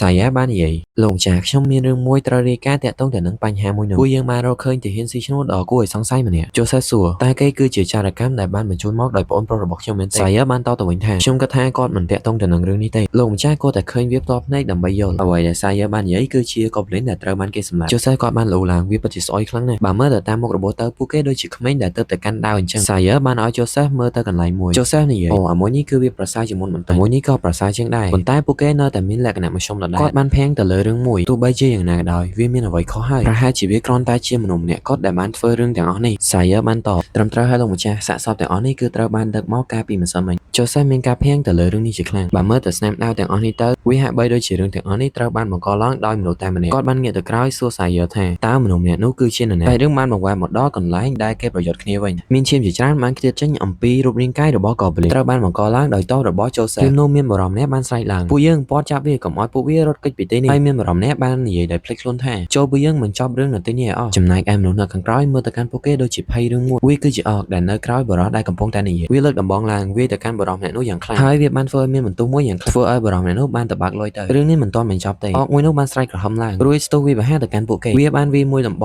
ងត្រូវមនុស្សជាច្រើនមនុស្សទីនោះមានការសង្ស័យអំពីរឿងនេះហើយពួកគេបានស្រែកសួរគ្នាថាតើសត្វចម្លែកនេះមកពីណារួចក៏រៀបរត់គេចអំពីទីនេះទៅហើយក៏មានបរិសុទ្ធជីសេះម្នាក់សួរទៅកាន់ពួកគេពួកឯងទាំងអស់គ្នាចង់ទៅណាត្រឡប់ទៅជួបមកវិញភ្លាមមនុស្សគ្រប់គ្នាមិនខ្វាយខ្វល់អំពីបរិមម្នាក់នោះទេហើយពួកគេនិយាយតបទៅវិញថាតើអ្នកគិតថាប្រាក់ខែប៉ុណ្ណឹងអាចផ្ដល់នៅអាយុជីវិតរបស់ខ្ញុំបានមែនទេអ្វីបានជាមិនមានរបាយការណ៍ចំពោះ Hope Goblin មួយនេះអូខេ sorry អ្នកគ្នាផងមុននឹងច្រឡំហៅអូបតាមពិតវាឈ្មោះ Hope Goblin ទេអ្នកគ្នាខ្ញុំមើលស្តៀងអូបដែរចឹងខ្ញុំហៅអូបតែយើងបែកមកសាច់យើងវិញអ្នកគួរតែជួទាហានស៊ីឈ្នួលថ្លៃជាងនេះបរិសុទ្ធជីសេះម្នាក់នោះដកដាវរៀបនឹងទៅមុខទៅហើយក៏មានមនុស្សម្នាក់បានគ្រាតទៅកាន់គាត់បានសម្លឹងមើល Hope Goblin មួយសន្ទុះរួចក៏មានការគាំងនឹងទំហំរបស់វាជាខ្លាំងខណៈពេលនោះផងដែរមានជើងបរិមម្នាក់បានដើរសម្ដៅទៅកាន់ Hope Goblin មួយនោះមើលទៅកូនកបិតនិងពណ៌សក់ទៅគេគឺជា Wallet គាត់បានដកដាវព្រមទាំងនិយាយពាក្យមួយចំនួនហើយក៏សួរទៅវាបហា Hope Goblin មួយនោះវាបានងាកមកក្រោយបន្តិចបានឃើញ Wallet ស្ទុះទៅវាបហាវាទៅហើយគាត់បានកាប់ចេញទៅហើយវាបហាមួយនោះបានធ្វើឲ្យ Hope Goblin មានរបួសជាខ្លាំងវាបានងាកសម្លឹងទៅកាន់ Wallet បន្តិចរួចក៏យកដំបងវាយទៅកាន់ Wallet គាត់កិច្ចពីការវាបហារបស់វាស្ទើរតែមិនចង់បានឡើងប៉ះទង្គិចខាងក្រោមបានធ្វើឲ្យគាត់ខ្ទាតយ៉ាងឆ្ងាយយ៉ាងណាមិញគាត់ក៏នៅតែទប់លំនឹងខ្លួនរបស់គាត់បានព្រមទាំងរអ៊ូឡើងថាពិតជាយ៉ាប់មែនយើងវាបហាខុសម្ដងទៀតហើយសម្លេងចម្លែកបានលេចឡើងហើយព្រមទាំងវាបានលោទៅកាន់ Wallet ថែមទៀតផងឯងដូចជាមនុស្សល្ងងចឹងដែលមិនអាចធ្វើទៅតាមការណែនាំរបស់យើងបានគាត់បានគិតក្នុងចិត្តតទៅវាវិញថាសិនបើឯងគ្រាន់តែធ្វើតាមការណែនាំហើយវាជោគជ័យឯងនឹងក្លាយទៅជាមនុស្សដែលឆ្លាតជាងគេហើយមើលទៅខណៈពេលនោះផងដែរ Hope Goblin បានស្ទុះទៅកាន់ Wallet វាបានវាយទៅកាន់គាត់ម្ដងទៀតតែលើកនេះ Wallet គាត់បានកិច្ចយ៉ាងងាយស្រួលឃើញ Wallet កិច្ចផុតបែបនេះ វាក៏នៅតែវាប្រហារច្រើនលើដើមមើលទៅកាន់ Violet ទៅហាក់បីដូចជាគាត់កំពុងតែដឹងអំពីជំហានវាប្រហាររបស់ Hobgoblin មួយនោះដោយវា Violet មិនត្រូវ Hobgoblin មួយនោះបានប្រើកម្លាំងរបស់វាទាំងអស់ដំចុះទៅកាន់ Violet យ៉ាងខ្លាំងធ្វើឲ្យមានចំហាយព្រិលយ៉ាងច្រើនបានចាស់ចេញអំពីទីនោះនៅពេលដែលផ្សាយនៅកន្លែងវាប្រហារភីចេញអស់ទៅកន្លែងនោះគឺទទេស្អាតមិនមានមនុស្សនោះឡើយ Hobgoblin បានទទួលចំហាយដាវយ៉ាងខ្លាំងពីខាងក្រោយខ្នងរបស់វាចំហាយយ៉ាងខ្លាំងនោះវាបានចេញមកពី Violet វាហាក់បីដូចជាចំហាយអ្នកគុនដាវដ៏ខ្លាំងម្នាក់គ្រាន់តែ Hobgoblin ងាកទៅក្រោយភ្លាមក៏ឃើញ Violet បានកាប់មកកាន់វាទៅហើយរួចសាច់រឿងបានបង្វែរមកកន្លែង Joseph វិញគាត់បានបញ្ជាឲ្យ Sawyer ទៅស៊ើបអង្កេតប្រវត្តិរបស់ Violet Sawyer បាននិយាយឡើងទទួលបញ្ជាលោកម្ចាស់ Joseph បានគិតក្នុងចិត្តរឿងទាំងនេះដូចជាមិនសមហេតុផលសោះបើគិតទៅតាមការប្រែប្រួលទាំងនេះវាដូចជាមិនស្ថិតស្ថេរល្អនោះទេយ៉ាងណាក៏ដោយវាក៏នៅតែមានការរីកចម្រើនដដែល Sawyer បានកាត់មកកន្លែង Violet វិញ Violet ក៏បានកាត់ Goblin នោះដែលជាពីកំណត់រួចទៅហើយក៏មានសំឡេងជាច្រើនបានលេចឡើងសរសើរទៅកាន់ Violet បរិមអ្នកនោះពិតជាពូកែមែនក្រោយពីបញ្ចប់ការវាយប្រហារជាមួយនឹង Goblin ពួកគេបានប្រមូលសាកសពវាទុកហើយក៏មានបរិមម្នាក់បាននិយាយទៅកាន់ Violet លើកនេះពិតជាអស្ចារ្យមែន Captain Violet បានតទៅវិញខ្ញុំនិយាយគ្នាទៅហើយទៅប្រមូលរបស់ដែលយើងបានសម្លាប់ចោលខ្ញុំបានប្រមូលវារួចទៅហើយប្រធានក្រុមយ៉ាងណាក៏ដោយការវាយប្រហារទៅលើ Goblin មនុស្សវាស្ទើរតែចប់ទៅហើយតើប្រធានក្រុមនឹងចង់ធ្វើអ្វីបន្តទៀតប្រសិនបើមិនមានផែនការជាក់លាក់ទេប្រធានក្រុមអាចចូលរួមធ្វើការជាមួយនឹងខ្ញុំបាន Violet តបដោយមិនខ្វល់ថាគោលការណ៍របស់ខ្ញុំគឺមិនចូលរួមជាមួយនឹងមនុស្សបោកប្រាស់ទេអាប៉ែតមួយនោះកាំងបន្តិចរួចសម្លឹងមើលមុខទៅកាន់ Violet ហើយក៏វាបាននិយាយឡើងថាផ្លាកសញ្ញាទាហានស៊ីឈ្នួលរបស់ឯងមិនអាចប្រើប្រាស់ជារៀងរហូតបានទេយល់យ៉ាងណាដែរចំពោះការចូលរួមជាមួយនឹងពួកយើងក៏ព្រោះតែយើងបានស្គាល់នរណាម្នាក់ដែលអាចខ្លែងបន្លំផ្លាកសញ្ញាទាហានស៊ីឈ្នួលបានយ៉ាងល្អឥតខ្ចោះ Violet ស្អប់មនុស្សបែបនេះខ្លាំងណាស់គាត់បាននិយាយទាំងកំហឹងទៅកាន់អាប៉ែតនោះវិញថាយើងប្រមានទៅកាន់ឯងអណ្ដាតរបស់ឯងស្រាលក្បាលរបស់ឯងក៏ស្រាលដូចតែគ្នាដែរកន្លែងហ្នឹងដូចន័យធៀបដែលគេនិយាយថាមានដាតកុំចេះតែកន្លោអីចឹងណាអ្នកគ្នាបរិមអ្នកនោះភាំងនឹងពាក្យសម្ដី Violet រួចវាក៏តទៅវិញថាខ្ញុំគ្រាន់តែនិយាយវាចេញពីការពិចារណារបស់អ្នកតែប៉ុណ្ណោះស្ដាប់ខ្ញុំបន្តិចទៅការរកលុយខ្លះវាជាធ្នន់នៃការលះបង់នៃទេពកោសល្យរបស់យើង Violet និយាយបិទមាត់របស់ឯងហើយសម្អាតនៅរឿងទាំងអស់នេះឲ្យហើយបើឯងមិនធ្វើទេក្បាលរបស់ឯងប្រហែលជាហោះចេញពីខ្លួនហើយបរិមអ្នកនោះបានតទៅវិញខ្ញុំយល់ហើយមេក្រុមខ្ញុំនឹងធ្វើវាឥឡូវនេះ Violet បានគិតក្នុងចិត្តឡើងម្នាក់ឯងខ្ញុំប្រហែលជាត្រូវបង្រៀនគាត់នៅមេរៀនមួយហើយមើលទៅហើយគាត់ក៏បានដើរចេញពីទីនេះមានមនុស្សពីរនាក់បាននិយាយគ្នាអំពីគាត់តើឯងគិតថាមេក្រុមនឹងទៅអធិដ្ឋានទៀតហើយមែនទេពួកគេនិយាយមិនខុសទេ Violet គាត់បានអធិដ្ឋានទៅលើរឿងអ្វីមួយនៅពេលដែលគាត់កំពុងតែអធិដ្ឋានមានសម្លេងជាច្រើនបាននិយាយអំពីគាត់ Violet គាត់បាននិយាយឡើងម្នាក់ឯងខ្ញុំនៅតែមិនអាចកាត់វាចោលមួយផ្លែតបានរួចសម្លេងចម្លែកបាននិយាយទៅកាន់ Violet ថាឯងពិតជាឈួតមែនខ្ញុំបានប្រាប់អ្នកហើយថាអាចកំបាំងនៃការបាញ់មួយគ្រាប់សម្រាប់មួយគ្រាប់តែងតែចេញមកដោយមិននឹកស្មានដល់ខ្ញុំអត់ដឹងថាកន្លែងហ្នឹងវានិយាយអំពីអគុយម៉ែអីទេចឹងខ្ញុំ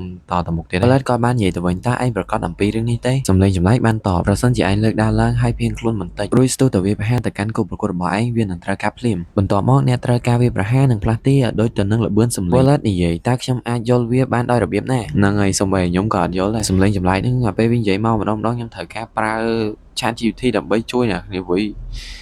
វានិយាយវល់ខ្លាំងពេកឥឡូវកុំឲ្យតប៉ែខ្ញុំយូរពេកយើងចូលទៅកាន់សាច់យើងវិញហ្មងទៅវាបានសម្លុតទៅកាន់ Violet ថាហើយអ្វីបានជាឯងមិនយល់អំពីរឿងនេះពេលគូប្រកួតរបស់ឯងស្រែកថា SSK ឯងគ្រាន់តែស្រែកពាក្យថា វូទៅបានហើយដោយគាត់ក៏ធ្វើតាមនៅសម្លេងចម្លែកមួយនោះសាច់រឿងបានកើតមកដល់កន្លែងចម្រុំវិញ Violet គាត់កំពុងតែញ៉ាំស៊ុបហើយគាត់បានសួរទៅកាន់មនុស្សគ្រប់គ្នាថាតើវាគឺជាសាច់អ្វីហ្នឹងប្រហែលម្នាក់បានតបទៅវិញខ្ញុំមិនដឹងទេវាគឺជាសាច់ដែលឥតគិតថ្លៃដូច្នេះយើងមិនចាំបាច់ដឹងអំពីរឿងនេះទេឥឡូវនេះស្ទើរតែមិនមានកន្លែងណាដែលផ្ដល់អាហារយើង free នោះទេ Violet បានចាក់ចេញអំពីកន្លែងតុអាហារមួយនោះគាត់បានដើរសម្ដៅទៅទីកន្លែងមួយវាជាជំរំរបស់ព្រះវិហាររួចមានបូជាចារ្យម្នាក់ហៅ Violet ចូលក្នុង Violet បាននិយាយទៅកាន់បូជាចារ្យ Andrea ថាសង្ឃឹមថាអ្នកបានចំណាយពេលយប់មិញដោយសន្តិភាពលោកបូជាចារ្យបានតបទៅវិញខ្ញុំតែងតែមានអារម្មណ៍ស្ងប់វាមិនអីនោះទេខ្ញុំបានលើថាអ្នកបានអធិដ្ឋានការពីយប់មិញវាច្បាស់ជាត្រជាក់ខ្លាំងហើយដែលនៅខាងក្រៅពុកពេញទៅដោយព្រិល Violet បាននិយាយទៅវិញតាមភាពត្រជាក់នឹងមានបញ្ហាយ៉ាងណាបន្ទាប់ពីត្រូវបានអោបក្រសោបក្នុងព្រះហស្ថរបស់ព្រះអង្គលោកបូជាចារ្យបានសើចឡើងហើយគិតថា Violet ក៏ស័ក្តិសមជាបូជាចារ្យជាងគាត់ក្មេងប្រុសម្នាក់បាននិយាយទៅកាន់លោកថាបូជាចារ្យអាហារគឺរួចរាល់ហើយអូអរគុណហើយណាជាយ៉ាងរួចលោកបូជាចារ្យបានហៅ Violet ញ៉ាំអាហារពេលព្រឹកជាមួយនឹងគ្នាមុនពួកគេញ៉ាំអាហារក៏បានអធិដ្ឋានទៅដល់ព្រះអង្គម្ចាស់ផងដែរក្មេងប្រុសម្នាក់នេះពិតជាស្មោះត្រង់មែនសូម្បីតែគាត់នៅកន្លែងដ៏តូចទាបបំផុតក៏ដោយគាត់ក៏នៅតែមិនបាត់បង់ភាពស្មោះត្រង់របស់គាត់ខ្ញុំនឹងត្រូវដឹកនាំគាត់យុវជនម្នាក់នេះដែលស្វែងរកសមរភូមិដែលប្រឡាក់ទៅដោយឈាមនេះក៏ជាទឹកភ្នែកដែលព្រះអង្គបានប្រទានឲ្យដែរក្រោយពីពួកគេបានអធិដ្ឋានរួចគេចាប់ផ្ដើមញ៉ាំអាហាររបស់ពួកគេមើលទៅនំប៉័ងស្រូវសាលីនិងស៊ុបដ៏មានតម្លៃនេះទៅ Violet រៀបនឹងញ៉ាំបូជាចារ្យបានសួរទៅកាន់គាត់តើជំនាញដើររបស់អ្នកយ៉ាងម៉េចហើយរឿងរ៉ាវរបស់អ្នកប្រហែលជាដឹងទៅដល់លោកម្ចាស់ Joseph ហើយពីប្រហែលថ្ងៃមុនលោក Sawyer បានសាកសួរអំពីអ្នក Violet បាននិយាយឡើងអូតើវាយ៉ាងម៉េចទៀតបូជាចារ្យតបទៅវិញខ្ញុំគួរតែណែនាំអ្នកបន្តិចខ្ញុំបាននិយាយថាខ្ញុំទន្ទឹងរង់ចាំអ្វីដែលកើតឡើងនាពេលអនាគតចាប់តាំងពីអ្នកជាយុវជនដ៏ស្មោះត្រង់ម្នាក់គ្រួសារ Bayezid គឺជាវងអភិជនដ៏មានកិត្យានុភាពសូម្បីតែភាគខាងជើងក៏ដោយប្រហែលជាអ្នកអាចនឹងមានឱកាសទៅធ្វើការនៅទីកន្លែងនោះវាប្រសើរជាងទីកន្លែងនេះ Violet អ្នកគួរតែរីករាយនឹងរឿងទាំងអស់នេះសាច់រឿងបានបង្វែរមកដល់កន្លែងព្រៃមួយ Violet គាត់បានអធិដ្ឋានម្ដងទៀតហើយសម្លេងចម្លែកក៏បាននិយាយទៅកាន់គាត់ គាត់យើងអាចបង្រៀនជំនាញដាវទៅឯងនៅពេលដែលឯងប្រយុទ្ធតែប៉ុណ្ណោះវាបានសួរទៅកាន់ Wallet ថាតើឯងគិតថានៅពេលដែលយើងនៅចិត្តបូជាចាវាមិនមានបញ្ហាទេឬ Wallet តទៅវិញខ្ញុំនឹងបញ្ជាក់អំពីវ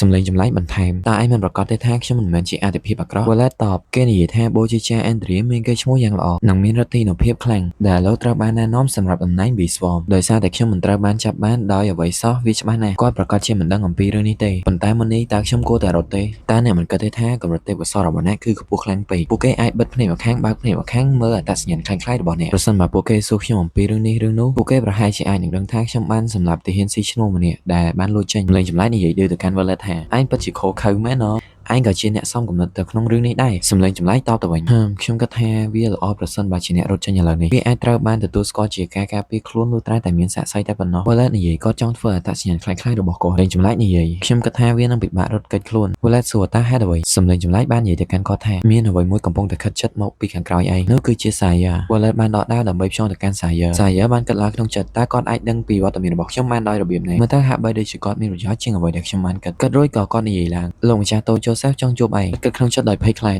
តើខ្ញុំគួរតែរត់ចេញឥឡូវនេះទេហើយគាត់បែរទៅជានិយាយយកព្រមទៅវិញ Saya សួរឡើងតើឯងដឹងថាខ្ញុំនឹងមកមែនទេ Wallet តបខ្ញុំបានឮវាអំពីបូជាចាទោះបីជាយ៉ាងណាក៏ដោយខ្ញុំមិននឹកស្មានថាអ្នកមកមុននេះទេ Saya ក៏សរសើរ Wallet ក្នុងចិត្តក្មេងម្នាក់នេះមិនអន់ទេគេក៏ឲ្យ Wallet ទៅតាមគេទៅ Wallet បានមើល Saya ពីក្រោយបន្តិចរួចសួរទៅកាន់សម្លេងចម្លែកតើយើងគួរតែរត់គេចឥឡូវនេះទេសម្លេងចម្លែកតបទៅវិញកុំគិតចង់រត់គេចចេញអំពីគាត់បើអ្នកហ៊ានបោះជំហានរត់គេចភ្លាមអ្នកប្រហែលជាអាចនឹងស្លាប់ហើយមើលទៅ Wallet រអ៊ូឡើងខ្ញុំមិនអាចជួយអ្វីខ្លួនឯងបានទេមួយសន្ទុះក្រោយមកពួកគេបានធ្វើដំណើរទៅដល់កន្លែងជំរំគ្រួសារ Bayezid Joseph និយាយទៅកាន់ Wallet ថារីករាយណាស់ដែលបានជួបឯង Wallet តបវាគឺជាកិត្តិយសរបស់ខ្ញុំណាស់លោកម្ចាស់ Joseph បន្ថែមតែមានបញ្ហាអ្វីទេនៅក្នុងបេសកកម្ម Wallet តបមិនមានអ្វីនោះទេលោកម្ចាស់ Joseph និយាយឯងបានកើតមកជាមួយនឹងសក់ពណ៌លឿងភ្នែកពណ៌ខៀវខ្ញុំគិតថាឯងគឺជាអភិជនទេតើឈ្មោះរបស់ឯងគឺជា Riemann មែនទេ Wallet ឆ្លើយបាទត្រឹមត្រូវហើយលោកម្ចាស់ Joseph និយាយយើងគួរតែប្រាប់ឯងមុននេះបន្តិចមើលទៅ Saya បានស្ទុះទះ Wallet មួយកំភ្លៀងហើយគាត់បានសម្លឹងមើលមុខ Wallet បន្តិច Joseph បាននិយាយឡើងថាកុំព្យាយាមកុហកយើងឲ្យសោះ Wallet ដែលបានមកពីទីក្រុង Sohara Wallet និយាយឡើងអ្នកបានដឹងអ្វីរួចអស់ទៅហើយ Joseph តបវាត្រូវបានបញ្ជាក់ហើយថាម្ដាយរបស់អ្នកគឺជាស្រីពេសាប៉ុន្តែយើងមិនដឹងថាឪពុករបស់ឯងគឺជាអ្នកណាទេតើឪពុករបស់ឯងគឺជាអ្នកណា Wallet តបវាពិតជារឿងដ៏គួរឲ្យអស់សំណើចមែនដែលអ្នកសួរថាកូនរបស់ស្រីពេសាឪពុករបស់គេគឺជាអ្នកណាឃើញ Wallet និយាយឆ្លើយបែបនេះ Saya បានតតគាត់មួយជើងឲ្យលុតចង្កុងចំពោះមុខ Joseph រួចគាត់ក៏និយាយដឹងអំពីដែនកំណត់របស់ឯងផង Joseph និយាយទៅកាន់ Wallet ថាវាពិតជារឿងដ៏គួរឲ្យកំប្លែងមែនដែលយើងសួរថាឪពុករបស់ឯងគឺជាអ្នកណាវាជាក្រុមទាហានស៊ីឈ្នួលពួកគេប្រហែលជាបានសម្លាប់នរណាម្នាក់នៅកន្លែងណាមួយហើយនាំគាត់មកវិញខ្ញុំយល់ហើយថាហេតុអ្វីបានជាឯងរត់គេចអំពីទីក្រុង Sohara តើឯងបានរៀនស្រាវដាវចេញមកពីនរណាគេ Wallet មិនបានឆ្លើយទេព្រមទាំងសម្លក់ទៅកាន់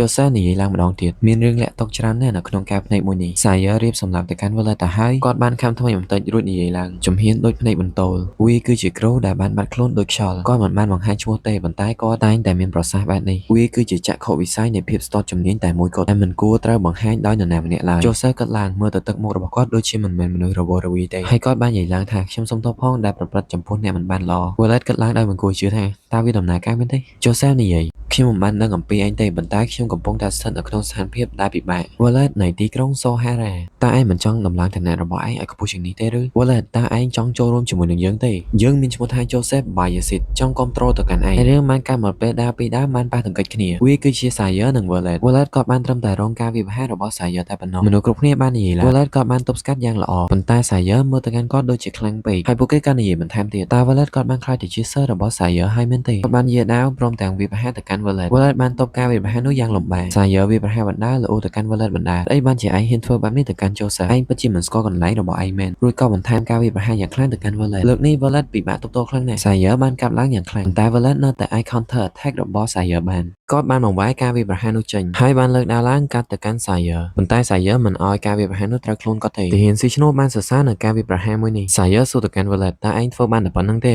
Wallet ក៏ក្នុងចិត្តការវាយប្រហាររបស់ខ្ញុំវាបានបរាជ័យម្ដងទៀតហើយបរិមម្នាក់នេះបានបង្ហាញឲ្យខ្ញុំដឹងថាខ្ញុំនិងគាត់ខុសគ្នាខ្លាំងណាស់ Saya បានប្រាប់ទៅកាន់ Wallet ពេលព្រឹកនិងពេលល្ងាចបន្តហាត់បែបនេះ2ដងក្នុងរយៈពេល1ថ្ងៃមុននឹងគាត់ចាស់ចេញក៏បាននិយាយបន្ថែមទៀតធ្វើវានៅពេលព្រឹកដូច្នេះរាងកាយរបស់ឯងវាមិនត្រជាក់ពេកទេ Wallet បានត្រឹមតែមើលការចាក់ចេញរបស់គាត់រួចគិតលោក្នុងចិត្តម្នាក់ឯងហើយអ្វីបានជាបរិមម្នាក់នេះមិន ផ្ដល់ដំបូងមានអ្វីសោះមកដល់ខ្ញុំសំឡេងចម្លែកបានលេចឡើងហើយប្រាប់ទៅកាន់ Violet ថាគាត់ទើបតែផ្ដល់ការវឹកហាត់ដ៏អស្ចារ្យមួយចំនួនមកដល់ឯងការកាត់ចេញរបស់គាត់វាបានបំផ្លាញនៅទម្ងន់លើសនិងជាខ្លាញ់របស់ឯងដោយមិនបន្សល់សូម្បីតែបន្តិចពេលខ្លះឯងត្រូវបានរៀននៅរឿងមួយចំនួនតាមរយៈការវាយប្រហាររបស់គេតែប៉ុណ្ណោះ Violet និយាយហើយសូម្បីតែឯងក៏កាន់ជើងគេដែរមានសម្លេងមួយបានចេញពីជំរំរបស់ Joseph ដូច្នេះតើអ្នកនិយាយយ៉ាងណាបន្ទាប់ពីឃើញវាដោយខ្លួនឯង Sire បានតបពីសម្ដីមនុស្សគាត់មើលទៅដូចជាមិនអន់ទេ Joseph និយាយឡើងប្រសិនបើគាត់មកពីគ្រួសារអភិជនគាត់ប្រហែលជាខ្លាំងមិនស្ទើរនោះទេហើយបើលោកខោនឃើញក្មេងនេះទៀតគាត់ប្រហែលជាចាប់អារម្មណ៍ខ្លាំងណាស់មើលទៅខ្ញុំគិតថាខ្ញុំមើលមនុស្សមិនខុសនោះទេប៉ុន្តែបញ្ហារបស់ក្មេងនោះគឺមានអំណួតលើខ្លួនឯងពេក Joseph តបខ្ញុំគិតថារឿងនេះដូចជាត្រឹមត្រូវហើយពីព្រោះគាត់បានកើតនៅតំបន់អនាធិបតេយ្យអ្វីដែលយើងត្រូវធ្វើគឺបង្រៀនសុជីវធម៌ទៅកាន់គាត់ហើយគាត់បានបន្ថែមទៀតខ្ញុំប្រហែលជាមានមនុស្សម្នាក់ធ្វើការនេះនៅថ្ងៃមុខហើយ Sire តទៅវិញតើដែលគ្មានភាពស្មោះត្រង់មិនអាចទុកចិត្តបានទេ Joseph តទោះបីជាគាត់អន់ក្បាលដោយគួសមភ្លាមៗក៏ដោយខ្ញុំក៏មិនសូវជឿជាក់លើគាត់ទេយ៉ាងណាក៏ដោយវាក៏ប្រសើរជាងនៅពេលដែលគាត់បង្ហាញធម្មជាតិពិតរបស់គាត់ភ្លាមៗដែរគាត់បានគិតដល់ទឹកមុខរបស់ Violet នៅពេលនោះចំពោះឥឡូវនេះខ្ញុំគិតថាវាល្អបំផុតទំនាក់ទំនងដែលផ្ដល់ឲ្យគ្នាទៅវិញទៅមកហើយអ្វីដែលពួកគេចង់បានវាដូចជាអស្ចារ្យណាស់ Sire តប្រសិនបើលោកម្ចាស់គិតបែបនេះខ្ញុំក៏ទៅតាមលោកម្ចាស់ដែរតែខ្ញុំមើលទៅក្មេងម្នាក់នោះដូចជាចចប់មួយក្បាលអញ្ចឹងក្រអើក្រទមមិនគួរឲ្យຕົកចិត្តនឹងរស់នៅដោយមានអារម្មណ៍ថាមោទនភាព Joseph គិតក្នុងចិត្តខ្ញុំមិនចង់ប្រញាប់ទេព្រោះវាត្រូវការពេលវេលាខ្លះដើម្បីបង្កើតទ្រង់ដ៏ធំមួយដែលចចកយកចរំថាវាជាសេរីភាពសាយរឿងបានកើតមកដល់ពេលយប់វិញមានបរិមម្នាក់បានលោឡើងថាពិតជាត្រជាក់ខ្លាំងណាស់ហេតុអ្វីបានជាវាមានអាប់ច្រើនយ៉ាងនេះគាត់បានគិតអំពី Violet ផងដែរមិនម្នាក់នោះបានខ្លាចទៅជាសិស្សរបស់សាយហើយហេតុអ្វីបានជាខ្ញុំមិនលេចធ្លោជាងនេះទៅណោះផ្លេចពីរឿងនេះទៅការសម្រេចបាននូវភាពជោគជ័យវាគឺជារឿងមួយតែខ្ញុំគួរតែគិតនៅរឿងឥឡូវនេះវិញភ្លាមនោះមានបរិបពេលអាវក្រម្នាក់សួរទៅកាន់គាត់តើមានរឿងអ្វីទេនៅទីនោះបរិមម្នាក់នោះបានតទៅវិញបាទលោក Roderick នៅកន្លែងនេះមិនមានអ្វីប្លែកនោះទេមុននឹងចាក់ចេញគាត់បាននិយាយបន្ថែមទៀតឯងត្រូវតែមានស្មារតីដើម្បីបន្តការងារយ៉ាងលំបាកបាទលោកម្ចាស់ខ្ញុំដឹងហើយពេល Roderick បានដើរចេញទៅបរិមម្នាក់នោះបានគិតក្នុងចិត្តគាត់មើលទៅរឹងមាំខ្លាំងណាស់មើលទៅគាត់មិនត្រឡប់មកល្បាតឆាប់ៗនេះទេរួចក៏ផ្អែកខ្លួនទៅនឹងដើមឈើមួយគាត់រៀបនឹងកេងលងលក់ទៅហើយក៏មានសម្លេងចម្លែកមួយបានលេចឡើងសម្លេងនោះបាននៅខាងក្រោយខ្នងរបស់គាត់ហេតុអ្វីបានជាលោក Roderick ឈរនៅទីនោះខ្ញុំគួរតែទៅតាមគាត់ទេហេតុអ្វីបានជាគាត់ដើរចូលទៅក្នុងព្រៃទៅវិញគាត់រួចក៏សម្លឹងមើលបន្តិចហើយគាត់ក៏ធ្វើដំណើរទៅតាមលោក Roderick នោះទៅគាត់ឆ្ងល់ហេតុអ្វីបានជាលោក Roderick ឈប់នៅទីនោះភ្លាមនោះមានចំហាយអាប់យ៉ាងក្រាស់បកមកកាន់មុខគាត់បានឃើញស្រមោលវែងយ៉ាងនៅខាងក្រោយ Roderick នៅពេលដែលគាត់សម្លឹងមើលច្បាស់គាត់មានការតក់ស្លុតជាខ្លាំងអ្វីដែលនៅខាងក្រោយ Roderick គឺជាខ្មោចមួយក្បាលវាបានស្រែកយ៉ាងខ្លាំងទៅកាន់គាត់សាច់រឿងបានបង្វែរមកកន្លែងពេលព្រឹកវិញ Violet គាត់ទើបតែបញ្ចប់ការវឹកហាត់ជាមួយនឹង Sire គាត់បានល្អនៅរឿងជាច្រើនអំពី Sire ប៉ុន្តែសម្លេងចម្លែកបាននិយាយមកកាន់គាត់អាក្មេងឈួតអើយនេះគឺជាឱកាសល្អបំផុតនៅក្នុងជីវិតរបស់ឯងមានមនុស្សជាច្រើនដែលហ៊ានចំណាយលុយដើម្បីមានឱកាសក្នុងការប្រយុទ្ធជាមួយនឹង Sire ព្រោះគាត់គឺជាខណៃដ៏ខ្លាំងម្នាក់ Violet និយាយទៅវិញវាមើលទៅដូចជាគាត់កំពុងតែចង់វាយខ្ញុំនឹងសម្លេងចម្លែកបានតទៅវិញនេះហើយគឺជាមូលហេតុដែលគុណភាពនៃការប្រយុទ្ធរបស់ឯងបានកើនឡើងទោះបីវាជាយ៉ាងណាក៏ដោយរឿងនេះគឺសំខាន់ខ្លាំងណាស់ភ្លាមនោះមាននរណាម្នាក់ហៅទៅកាន់ Violet មេក្រុមខ្ញុំមានរឿងចង់ប្រាប់ម្នាក់នោះគឺជាបរិះការប្រយុទ្ធនោះឯង Violet សួរទាំងមើលក្នុងចិត្តថាហេតុអ្វីបានជាឯងមកវិញឥឡូវនេះក្រុមរបាយដូចជាមិនទាន់មកទេបរិះម្នាក់នោះបានតបខ្ញុំបានរត់ចេញពីទីនោះនៅយប់មិញ Violet សួរតើឯងកំពុងតែនិយាយអំពីអ្វីនោះបរិះម្នាក់នោះបានតបខ្ញុំមកទីនេះដើម្បីរកអ្នកមិនគួរមើលស្រាលនៅពីសម្ដីរបស់ខ្ញុំទេវាជាអ្វីដែលខ្ញុំបានឃើញតែខ្លួនឯងនៅខាងក្នុងព្រៃនោះវាមានបណ្ដាសាអ្វីមួយតើឯងចង់និយាយពីស្អីគេណាបរិះម្នាក់នោះបាននិយាយរឿងនោះបន្ថែមតើអ្នកមិនដឹងទេថាទាហានមួយចំនួនបានរត់ចោលជួរបើជាប្រាក់ខែនិងបរិយាកាសការងារល្អក៏ដោយរឿងទាំងអស់នេះគឺដោយសារតែព្រៃបានអន្តងពួកគេទៅមិនមែនពួកគេចង់រត់ចោលជួរទេ Violet ផ្លឹកនឹងពាក្យសម្ដីរបស់គេមួយសន្ទុះហើយគាត់បានបន្ថែមទៀតថាខ្ញុំបានឃើញវាច្បាស់ណាស់វាគឺជាខ្មោចដែលនៅខាងក្នុងព្រៃមួយនោះ Violet មើលទៅកាន់អាប៉ែនោះបន្តិចគាត់រៀបនឹងវាប្រហារទៅកាន់បរិះម្នាក់នោះព្រមទាំងនិយាយឡើងទោះបីឯងនិយាយមិនសមហេតុផលយ៉ាងណាក៏ដោយឯងគួរតែដឹងអំពីដែនកំណត់របស់យើងផងបរិះម្នាក់នោះនិយាយឡើងទាំងភ័យខ្លាចរឿងនេះគឺជាការពិតសូម្បីតែកណៃក៏បានបាត់ខ្លួនដែរ Violet សួរតើលោក Roderick មែនទេបរិះម្នាក់នោះបានតបទៅវិញមែនហើយខ្ញុំថែមទាំងបានពិនិត្យមើលទៅតាមផ្លូវដែលត្រឡប់មកវិញទៀតផងមានមនុស្សជាច្រើនបានបាត់ខ្លួននៅទីនោះបាត់ខ្លួនទាំងអស់នោះសុទ្ធសឹងតែមានសក់ពណ៌ខ្មៅ Violet គិតក្នុងរឿងនេះបន្តិចតែរឿងបានមកវ៉ាមកដល់ពេលបរិះម្នាក់នោះគាត់កំពុងតែនិយាយពិតជាឈួតមែនអាឈួតអើយហេតុអ្វីខ្ញុំបានទៅជាអ្នកនាំផ្លូវទៅវិញតែយើងមើលទៅកាន់បរិះម្នាក់នោះរួចគាត់បានសួរទៅកាន់ Violet តើយើងអាចទុកចិត្តគាត់បានទេបានមើលទៅគាត់ដូចជាមិនមែនមនុស្សឈួតដែលនិយាយអំពីរឿងនេះទេតែយើងក៏ឡើងបន្តិចហេតុអ្វីបានជាលោកម្ចាស់ Joseph គិតថាវាជាឱកាសមួយទៅវិញហើយជាគាត់គិតថាវាល្អជាងជាការសម្ដែងសម្រាប់សត្វបិសាចធម្មតាវាអាចជាប្រយោជន៍ធំជាងក្នុងការរកឃើញអ្វីមួយដែលមិនធម្មតាទោះជាយ៉ាងណាក៏ដោយវាពិតជារំខានដល់ខ្ញុំមែនមនុស្សដែលបានបាត់ខ្លួនទាំងអស់សុទ្ធសឹងតែមានសក់ខ្មៅមែនទេគាត់បានសួរទៅកាន់ Violet ពិតមែនហើយតែអ្នកមិនគួរបារម្ភពី Joseph ខ្លាំងពេកទេនៅកន្លែងគាត់មានខណៃ3នាក់ហើយ Sire តបគេទាំងនោះដូចជាមិនមានប្រយោជន៍អ្វីនោះទេហើយបានគិតក្នុងចិត្តបន្ថែមតែខ្ញុំក៏មិនអាចស្នាក់នៅទីនោះបានដែរចាប់តាំងពី Roderick បានបាត់ខ្លួនប្រកាន់លំពេងបាននិយាយទៅកាន់ Sire ថាក្រុមរបស់ខ្ញុំគឺនៅទីនោះពេលបានដើរទៅដល់ពួកគេបានណែនាំខ្លួនខ្ញុំមានឈ្មោះថា Eren ជាអ្នកដើរតាមលោក Roderick Sire សួរឯងបានស្វែងរកនៅក្នុងព្រៃនេះហើយរកមិនឃើញសូម្បីតែដានមួយមែនទេ Eren តបមែនហើយវាមិនមានសូម្បីតែដានមួយទោះបីជាយើងបានដាក់ទាហានស៊ីឈ្នួលដែលមានបបសោម្នាក់នៅខាងមុខក៏ដោយយើងមិនអាចរកឃើញសូម្បីតែស្នាមជើងមួយ Sire តបខ្ញុំគិតថាខ្ញុំគួរតែបញ្ជាវាដោយខ្លួនឯង Sire បានប្រកាសទៅកាន់ទាហានស៊ីឈ្នួលទាំងអស់ថាពេលនេះទៅយើងនឹងបង្កើតក្រុម3នាក់ហើយស្វែងរកនៅតំបន់ជុំវិញបែងចែកគ្នាទៅ ប៉ុន្តែប្រកាសថាអាចមើលឃើញគ្នាសម្លេងជាច្រើនបានស្រែកឡើងទទួលបញ្ជាលោកម្ចាស់នៅពេលដែលព្រះអាទិត្យរៀបនឹងលិចបាត់ហើយបរិមម្នាក់ដែលបានកាន់ឈើបានលោឡើងម្នាក់ឯងថាហេតុអ្វីបានជាគាត់ធ្វើដាក់ខ្ញុំបែបនេះ Wallet និយាយជប់រូទៅខ្ញុំនឹងផ្ដល់របស់មួយចំនួនទៅឲ្យឯងនៅពេលក្រោយហើយសួរទៅកាន់ពួកគេតើឯងបានរកឃើញអ្វីមួយមែនទេ Wallet តបមិនមានទេហើយនិយាយតើពួកគេអាចបាត់ខ្លួនតាមផ្លូវដោយរបៀបណា Wallet តបវាជារឿងសាមញ្ញតែប៉ុណ្ណោះប្រសិនបើអ្នកអាចចាប់ពួកគេម្នាក់បានអ្នកអាចវាយនិងសួរពួកគេបាន Sayer តបឯងពិតជាអត់ប្រយោជន៍ខ្លាំងមែន Wallet ហើយគាត់បានគិតក្នុងចិត្តព្រះអាទិត្យកំពុងតែលិចថ្ងៃនេះនឹងចប់ឆាប់ៗរួចគាត់បានប្រទះភ្នែកនឹងបឹងមួយរួចសួរទៅកាន់ពួកគេតើយើងបានត្រួតពិនិត្យនៅកន្លែងនេះហើយឬនៅបរិមអ្នកនោះបានតបពួកយើងមិនត្រូវបានត្រួតពិនិត្យទេប៉ុន្តែនេះមិនមែនជាផ្លូវដែលពួកយើងឆ្លងកាត់ទេ Sayer ក៏ក្នុងចិត្តគ្មានអ្វីដែលយើងបានរកឃើញនៅក្នុងព្រៃនោះទេហើយគាត់បានបញ្ជាទាហានទាំងអស់ឲ្យរួបរวมគ្នានៅទីនេះវាមើលទៅដូចជាមិនទាន់កកទាំងស្រុងទេវាដែលសារតែរដូវរងាចិត្តបញ្ចប់យើងគួរតែអាចឆ្លងកាត់វាបាននៅពេលដែលទាហានស៊ីឈ្នួលមកដល់ជុំគ្នាគេបានសួរបរិះកាន់នំពេងតែបានរកឃើញមែនទេ Sayer តបចំនួនមិនមែនទេយើងកំពុងតែពង្រីកកន្លែងស្វែងរកដោយសារតែទន្លេមិនទាន់កកទាំងស្រុងយើងនឹងផ្លាស់ទីដោយមួយហើយបែងចែកទៅជា3ក្រុមក្រោយពីស្ដាប់ចុះសេះរួចពួកគេបានបំបែកគ្នាទៅជា3ក្រុមបរិះកាន់នំពេងបាននិយាយទៅកាន់ Wallet ខ្ញុំមានអារម្មណ៍ថាវាដូចជាមិនស្រួលសោះ Wallet សួរតើឯងខ្លាចមែនទេបរិះអ្នកនោះតបមែនហើយខ្ញុំខ្លាចខ្ញុំខុសពីមនុស្សអស់ចាស់ដូចអ្នកប្រធានក្រុមមនុស្សដូចខ្ញុំអាចរស់នៅបានលុះត្រាតែមានអារម្មណ៍ល្អចិត្តរបស់ខ្ញុំនិយាយថាយើងមិនគួរឆ្លងទន្លេនេះទេ Wallet និយាយទៅវិញខ្ញុំមិនសូវដឹងអំពីអារម្មណ៍របស់ឯងទេតែខ្ញុំគ្រាន់តែដឹងថាប្រសិនបើឯងមិនទៅមុខទេឯងនឹងស្លាប់ហើយសាកសីដែលរត់ចេញពីកន្លែងកើតហេតុទោះបីវាជាខ្ញុំក៏ដោយខ្ញុំនឹងវាឯងឲ្យសន្លប់មុនរបស់ឯងឲ្យគ្រាន់តែតាមពួកយើងមកប្រសិនជាឯងមិនចង់ស្លាប់នោះទេបរិមអ្នកនោះព្យាយាមនិយាយទៅកាន់ Wallet ម្ដងទៀតខ្ញុំកំពុងតែប្រាប់ណាថានឹងមានរឿងមិនល្អនោះទេគ្រាន់តែឈានជើងដល់ទឹកកកនោះភ្លាមបរិមអ្នកនោះបានស្រែកឡើងមេក្រុមតើវាអាចនឹងប្រេះដែរឬទេហើយគេក៏រអិលដួលទៅ Wallet បានព្យាយាមលើកគេឡើងតែបរិមនោះបានបង្ហាញទឹកមុខយ៉ាងតក់ស្លុត Wallet ក៏ភាំងនឹងរឿងនេះដែរវាគឺជាសាកសពដែលបានកកនៅខាងក្នុងបឹងមួយនេះបរិមអ្នកនោះគេបានស្រែកឡើងយ៉ាងខ្លាំងនៅកន្លែងនេះគឺមានសាកសពត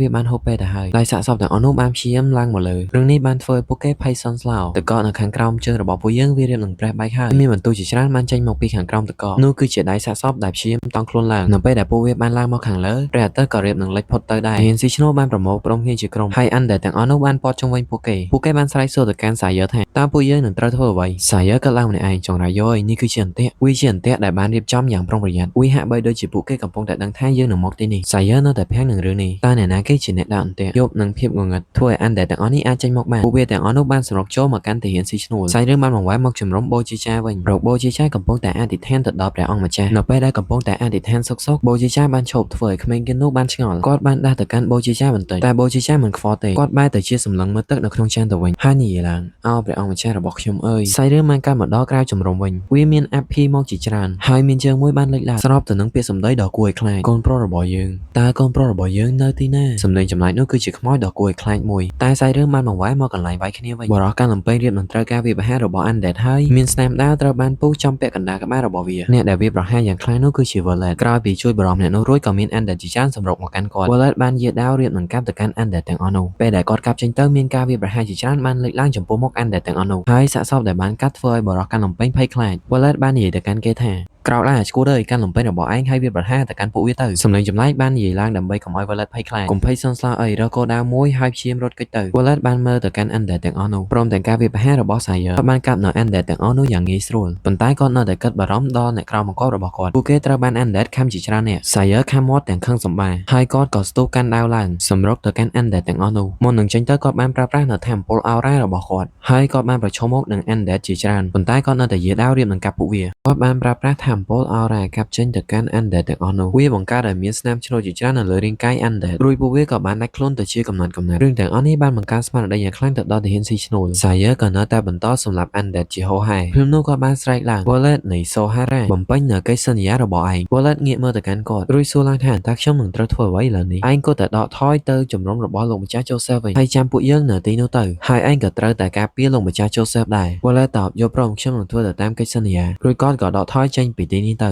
Sayer អធិដ្ឋាននៅក្នុងចិត្តដោយសង្ឃឹមថា Joseph នឹងមានសុវត្ថិភាពខណៈពេលនោះផងដែរមានសម្លេងចម្លែកមួយបានធ្វើឲ្យ Sayer ចាប់អារម្មណ៍គាត់យាដាឡើងបំរុងនឹងវាប្រហារទៅក្រោយប៉ុន្តែនៅពេលដែលគាត់បានឃើញរូបរាងកាយបរិមម្នាក់នោះធ្វើឲ្យគាត់ពិបាកចិត្តបន្តិចហើយគាត់និយាយឡើងឲ្យខ្ញុំសុំទោសផងខ្ញុំមកយឺតហើយម្នាក់នោះគឺជា Roderick បានមកជាមួយនឹង Undead ជាច្រើន Sayer បានកាត់មកដល់ជំរំរបស់ Joseph វិញគាត់កំពុងតែអានសៀវភៅក៏មានសម្លេងចម្លែកមួយបានស្រែកឡើងឆាប់ឲ្យខ្ញុំចូលទៅខាងក្នុងទៅ Joseph ក៏តើមានអ្នកឈ្លានពានមែនទេនៅពេលដែលគេចូលមកដល់ខាងក្នុងគេបានស្រែកប្រាំទៅកាន់ Joseph សួរ What then បានតើមានរឿងអ្វីកើតឡើងគាត់បាននិយាយរអាក់រអួលបន្តិចធ្វើឲ្យ Joseph សំណួរទៅកាន់គាត់ថាតើឯងចង់មកពីអ្នកខ្ញុំដោយស្ថានភាពបែបនេះមែនទេគាត់បានតបដោយសារតែសុវត្ថិភាពរបស់អ្នកគឺជាចម្បង Joseph និយាយទាំងកំហឹងឯងមកដោយមិនយកដាវរបស់ឯងមកផងណាហើយចង់ការពារសុវត្ថិភាពរបស់យើងតែឯងឈួតទេគាត់បានមើលទៅស្រោមដាវរបស់គាត់ដែលគ្មានដាវរួចក៏អោនសុំទោសទៅកាន់ Joseph ភ្លាមនោះមានមនុស្សប៉ុន្មាននាក់ចូលមកជួប Joseph ក្នុងនោះក៏មានលោកបូជាចាផងដែរ Joseph សួរឡើងអូលោកបូជាចា Andrea តើមានរឿងអ្វីកើតឡើងបានជាអ្នកចូលមកក្នុងចំណងរបស់ខ្ញុំបូជាចាតទៅវិញវាដោយសារតែបិសាចដ៏អាក្រក់មួយសូមអ្នកមើលមកក្នុងសៀវភៅនេះវាគឺជាគម្ពីរដែលបានសរសេរឡើងដោយទឹកបរិសុទ្ធ Joseph មានការភ្ញាក់ផ្អើលដោយសារតែវាសរសេរឡើងដោយខ្លួនឯងបូជាចាបានបន្ថែមនេះមិនមែនជាវត្ថុធម្មតានោះទេ Joseph សួរតើមានវិធីអ្វីដើម្បីបញ្ឈប់បិសាចមួយនោះបូជាចាតបខ្ញុំមិនមែនជាអ្នកកម្ចាត់បិសាចនោះទេប៉ុន្តែខ្ញុំអាចបញ្ចេញនូវអំណាចទេវភាពរបស់ខ្ញុំបានទោះជាយ៉ាងណាក៏ដោយជាមួយនឹងបិសាចដ៏អាក្រក់មួយនេះខ្ញុំប្រហែលជាមិនអាចជួយអ្វីបានច្រើនទេ Joseph និយាយអូខ្ញុំយល់ហើយក៏គិតក្នុងចិត្តពួកគេដូចជាមិនអាចជួយអ្វីបានច្រើនទេតែយ៉ាងណាក៏ដោយពួកគេគឺជាជំនួយតែមួយគត់របស់ខ្ញុំរួចគាត់ក៏នាំពួកគេចេញទៅខាងក្រៅប៉ុន្តែនៅខាងក្រៅដូចជាមានភាពអនាធិបតេយ្យខ្លាំងណាស់ Joseph គាត់បានសម្លឹងមើលរឿងនេះបន្តិចនៅជាច្រើនត្រូវបានបាត់បង់ស្មារតីដោយសារអាបធ្វើឲ្យពួកគេវង្វេងវ័ននិយាយគ្នាតែរឿងកូនតើកូនខ្ញុំនៅទីណាវាដូចជាពាក្យសម្ដីដែលខ្មោចស្រីម្នាក់នោះបាននិយាយ Joseph ខ្ទប់ចំហកុំឲ្យអាបទាំងអស់នោះចូលទៅក្នុងខ្លួនរបស់គាត់រួចសួរទៅកាន់លោកបូជាចាថាតើពួកគេបាត់បង់ស្មារតីដោយសារអាបមែនទេលោកបូជាចាបានតបខ្ញុំមិនប្រកាសអំពីរឿងនេះទេតែអ្វីដែលខ្ញុំដឹងរឿងនេះមិនកើតឡើងដោយធម្មជាតិនោះទេ Joseph កំពុងតែគិតក្នុងចិត្តសោកក៏ស្រាប់តែសំឡេងខ្មោចស្រីម្នាក់នោះបានលេចឡើងកូនប្រុសរបស់ខ្ញុំ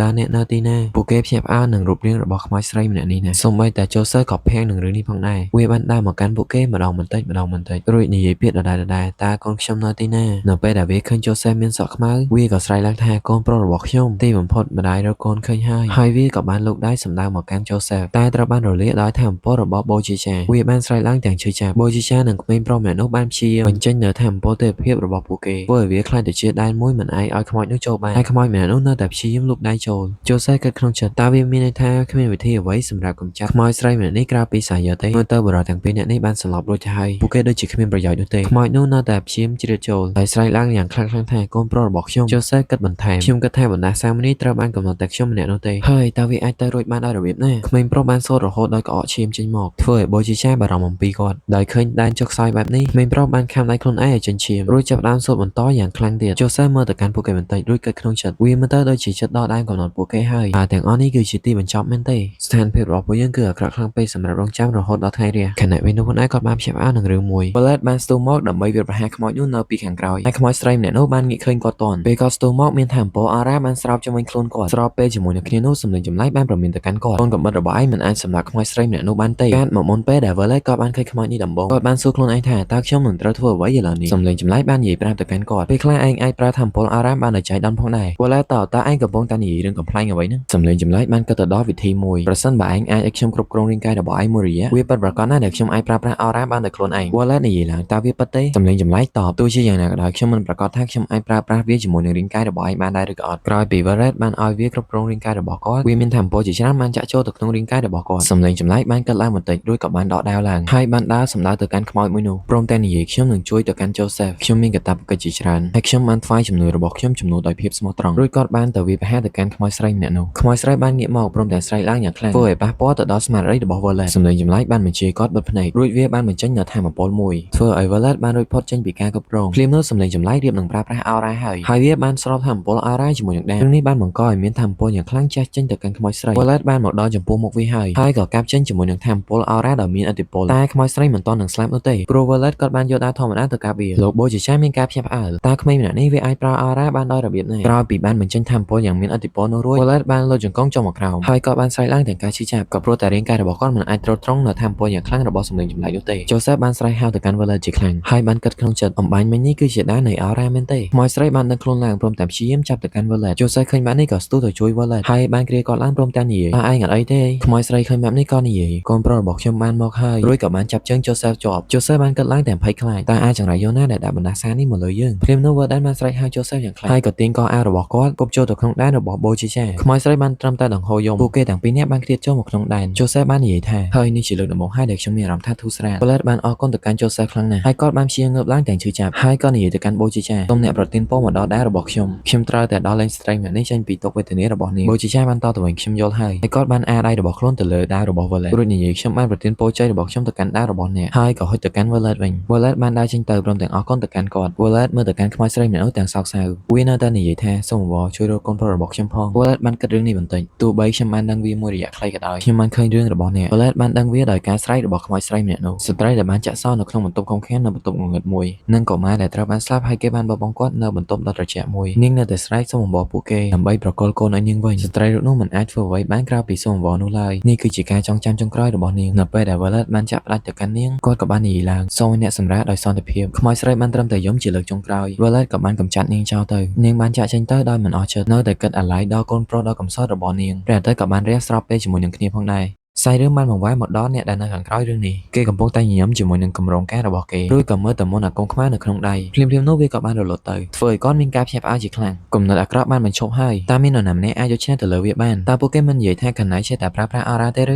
និយាយមិនទាន់ចប់ផងសាយបានមកពីខាងក្រោយខ្នងរបស់គេរួមជាមួយនឹងថាមពលអរ៉ាយ៉ាងខ្លាំងធ្វើឲ្យអបិមនុស្សភ័យតក់ស្លុតសាយរឿងបានកើតមកដល់ពេលព្រឹកវិញជូសេសួរតើគាត់ជាម្នាក់នេះមែនទេសាយតបមែនហើយគាត់ក៏បានកាន់ក្បាលដែលដាច់របស់អបិនោះផងដែរលោកម្ចាស់នៅក្នុងប្រអប់នេះប្រហែលជាវត្ថុបណ្ដាសាតែខ្មោចស្រីយប់មិញនោះស្វែងរកសេបានបញ្ជាឲ្យសាយយកវត្ថុនេះទៅឲ្យលោកបូជាចានៅពេលដែលបូជាចាទៅដល់ទីក្រុងវ៉ឺណាវិញប្រហែលជាគាត់បើកការស៊ើបអង្កេតទៅលើរឿងនេះគាត់បាននិយាយបន្ថែមទៀតថាខ្ញុំគិតថាបេសកកម្មរបស់យើងត្រូវបរាជ័យហើយសាយតបខ្ញុំពិតជាខ្មាស់គេណាលោកម្ចាស់ទោះបីយើងបរាជ័យនៅក្នុងរឿងនេះក៏ដោយយើងនឹងត្រឡប់ទៅវិញដោយយឺតតែទោះបីជាយ៉ាងណាក៏ដោយខ្ញុំបានរកឃើញក្មេងប្រុសដែលមានសមត្ថភាពម្នាក់គាត់អាចក្លាយទៅជាណៃរបស់ខ្ញុំបានគាត់នឹងក្លាយទៅជាណៃដ៏ល្អជាងគេរបស់ខ្ញុំសាយរឿងបានបង្វែរមកកន្លែង Violet វិញគាត់បានសួរទៅកាន់សម្លេងចម្លែកថាខ្ញុំសម្លាប់អស់រយៈពេល3ថ្ងៃហើយមែនទេសម្លេងចម្លែកតបមែនហើយអញគួរតែប្រុងប្រយ័ត្នជាងនេះនៅពេលក្រោយខ្ញុំសុំទោសផងខ្ញុំមិនដឹងថាការវាបកវិញវាខ្លាំងយ៉ាងនេះនោះទេ Violet និយាយអត់អីទេយ៉ាងណាក៏ដោយវាក៏ធូរស្រាលជាងមុនមួយកម្រិតដែរខ្ញុំគិតថាយើងគួរតែបញ្ចប់បេសកកម្មមួយនេះហើយត្រឡប់ទៅវិញហើយសម្លេងចម្លែកតបពួកគេកំពុងតែរងចាំអ្នកជាសះស្បើយរួច Violet ក៏បានដើរចេញក្រៅហើយគាត់មើលទៅគ្មាននរណាម្នាក់នៅទីនេះនោះទេហើយគិតឡើងតើជំរំនេះត្រូវបានពួកគេបបង់ចោលមែនទេខ្ញុំនឹងបរោះកាន់លំពេញបានដើរចូលព្រមទាំងសួរទៅកាន់ Violet អូមើលតែមេក្រុមទៅគាត់ដឹងខ្លួនហើយ Violet បាននិយាយលេងសើចទៅកាន់អាប៉ែតនោះបន្តិចអូអ្នករត់គេចបែរជានៅយូរជាងគេទៅវិញបរោះកាន់លំពេញតបមែនហើយខ្ញុំបានរត់គេចតែពួកគេបានសន្យាឲ្យប្រាក់ខែខ្ញុំជាច្រើនដូច្នេះខ្ញុំបានត្រឡប់មកវិញតើអ្នកដឹងទេខ្ញុំជាអ្នកដឹកអ្នកមកជំរំវិញណាឆ្នេះពេលក្រោយអ្នកគួរតែធ្វើល្អដាក់ខ្ញុំផង Violet តបទាំងមិនខ្វាយហ្វល់យើងដឹងអំពីរឿងនេះហើយយើងនឹងធ្វើវាបរំនៅប្រាប់រឿងមួយទៅកាន់គាត់លោកម្ចាស់ជូសេបានកោះហៅអ្នកនៅពេលដែលអ្នកភ្ញាក់ពីការសន្លប់ Violet រៀបឡើងដើរចេញទៅអាប៉ែតមួយនោះនៅតែនិយាយកុំឲ្យ Violet ភ្លេចធ្វើរឿងល្អឲ្យគេបានច្រើនសាយរឿងបានកើតមកដល់ពេលដែល Violet ធ្វើដំណើរមកដល់ជំរំជូសេបានចាក់វាយឲ្យ Violet តើឯងចេះផឹកវាអត់ Violet តបបើជាខ្ញុំធ្លាប់ធ្វើការនៅតំបន់ស្រីពេជ្រក៏ដោយប៉ុន្តែខ្ញុំមិនធ្លាប់ផឹកស្រានោះទេជូសេតបនេះគឺជាស្រារបស់ពួកអភិជនខ្ញុំចង់ថ្លែងអំណរគុណទៅដល់ឯងខ្ញុំចង់មានន័យថាឯងក៏អាចរត់គេចខ្លួនបានផងដែរ Violet និយាយឡើងតើអ្នកភ្លេចអំពីកិច្ចសន្យានោះហើយមែនទេហើយវីដេអូរបស់យើងក៏ឈានមកដល់ទីបញ្ចប់ដែរអ្នកនរគ្នាមុននឹងចប់វីដេអូខ្ញុំសូមតអ្នកគ្នាខ្លាំងមែនទែនចំពោះសម្លេងអណយដែលកើតឡើងនៅក្នុងវីដេអូអ្នកគ្នាដោយសារតែខ្ញុំនៅគៀនផ្លូវ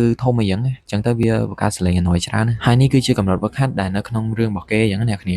អាច save ទៅមើលបានហើយវីដេអូរបស់យើងក៏មកដល់ទីបញ្ចប់ដែរ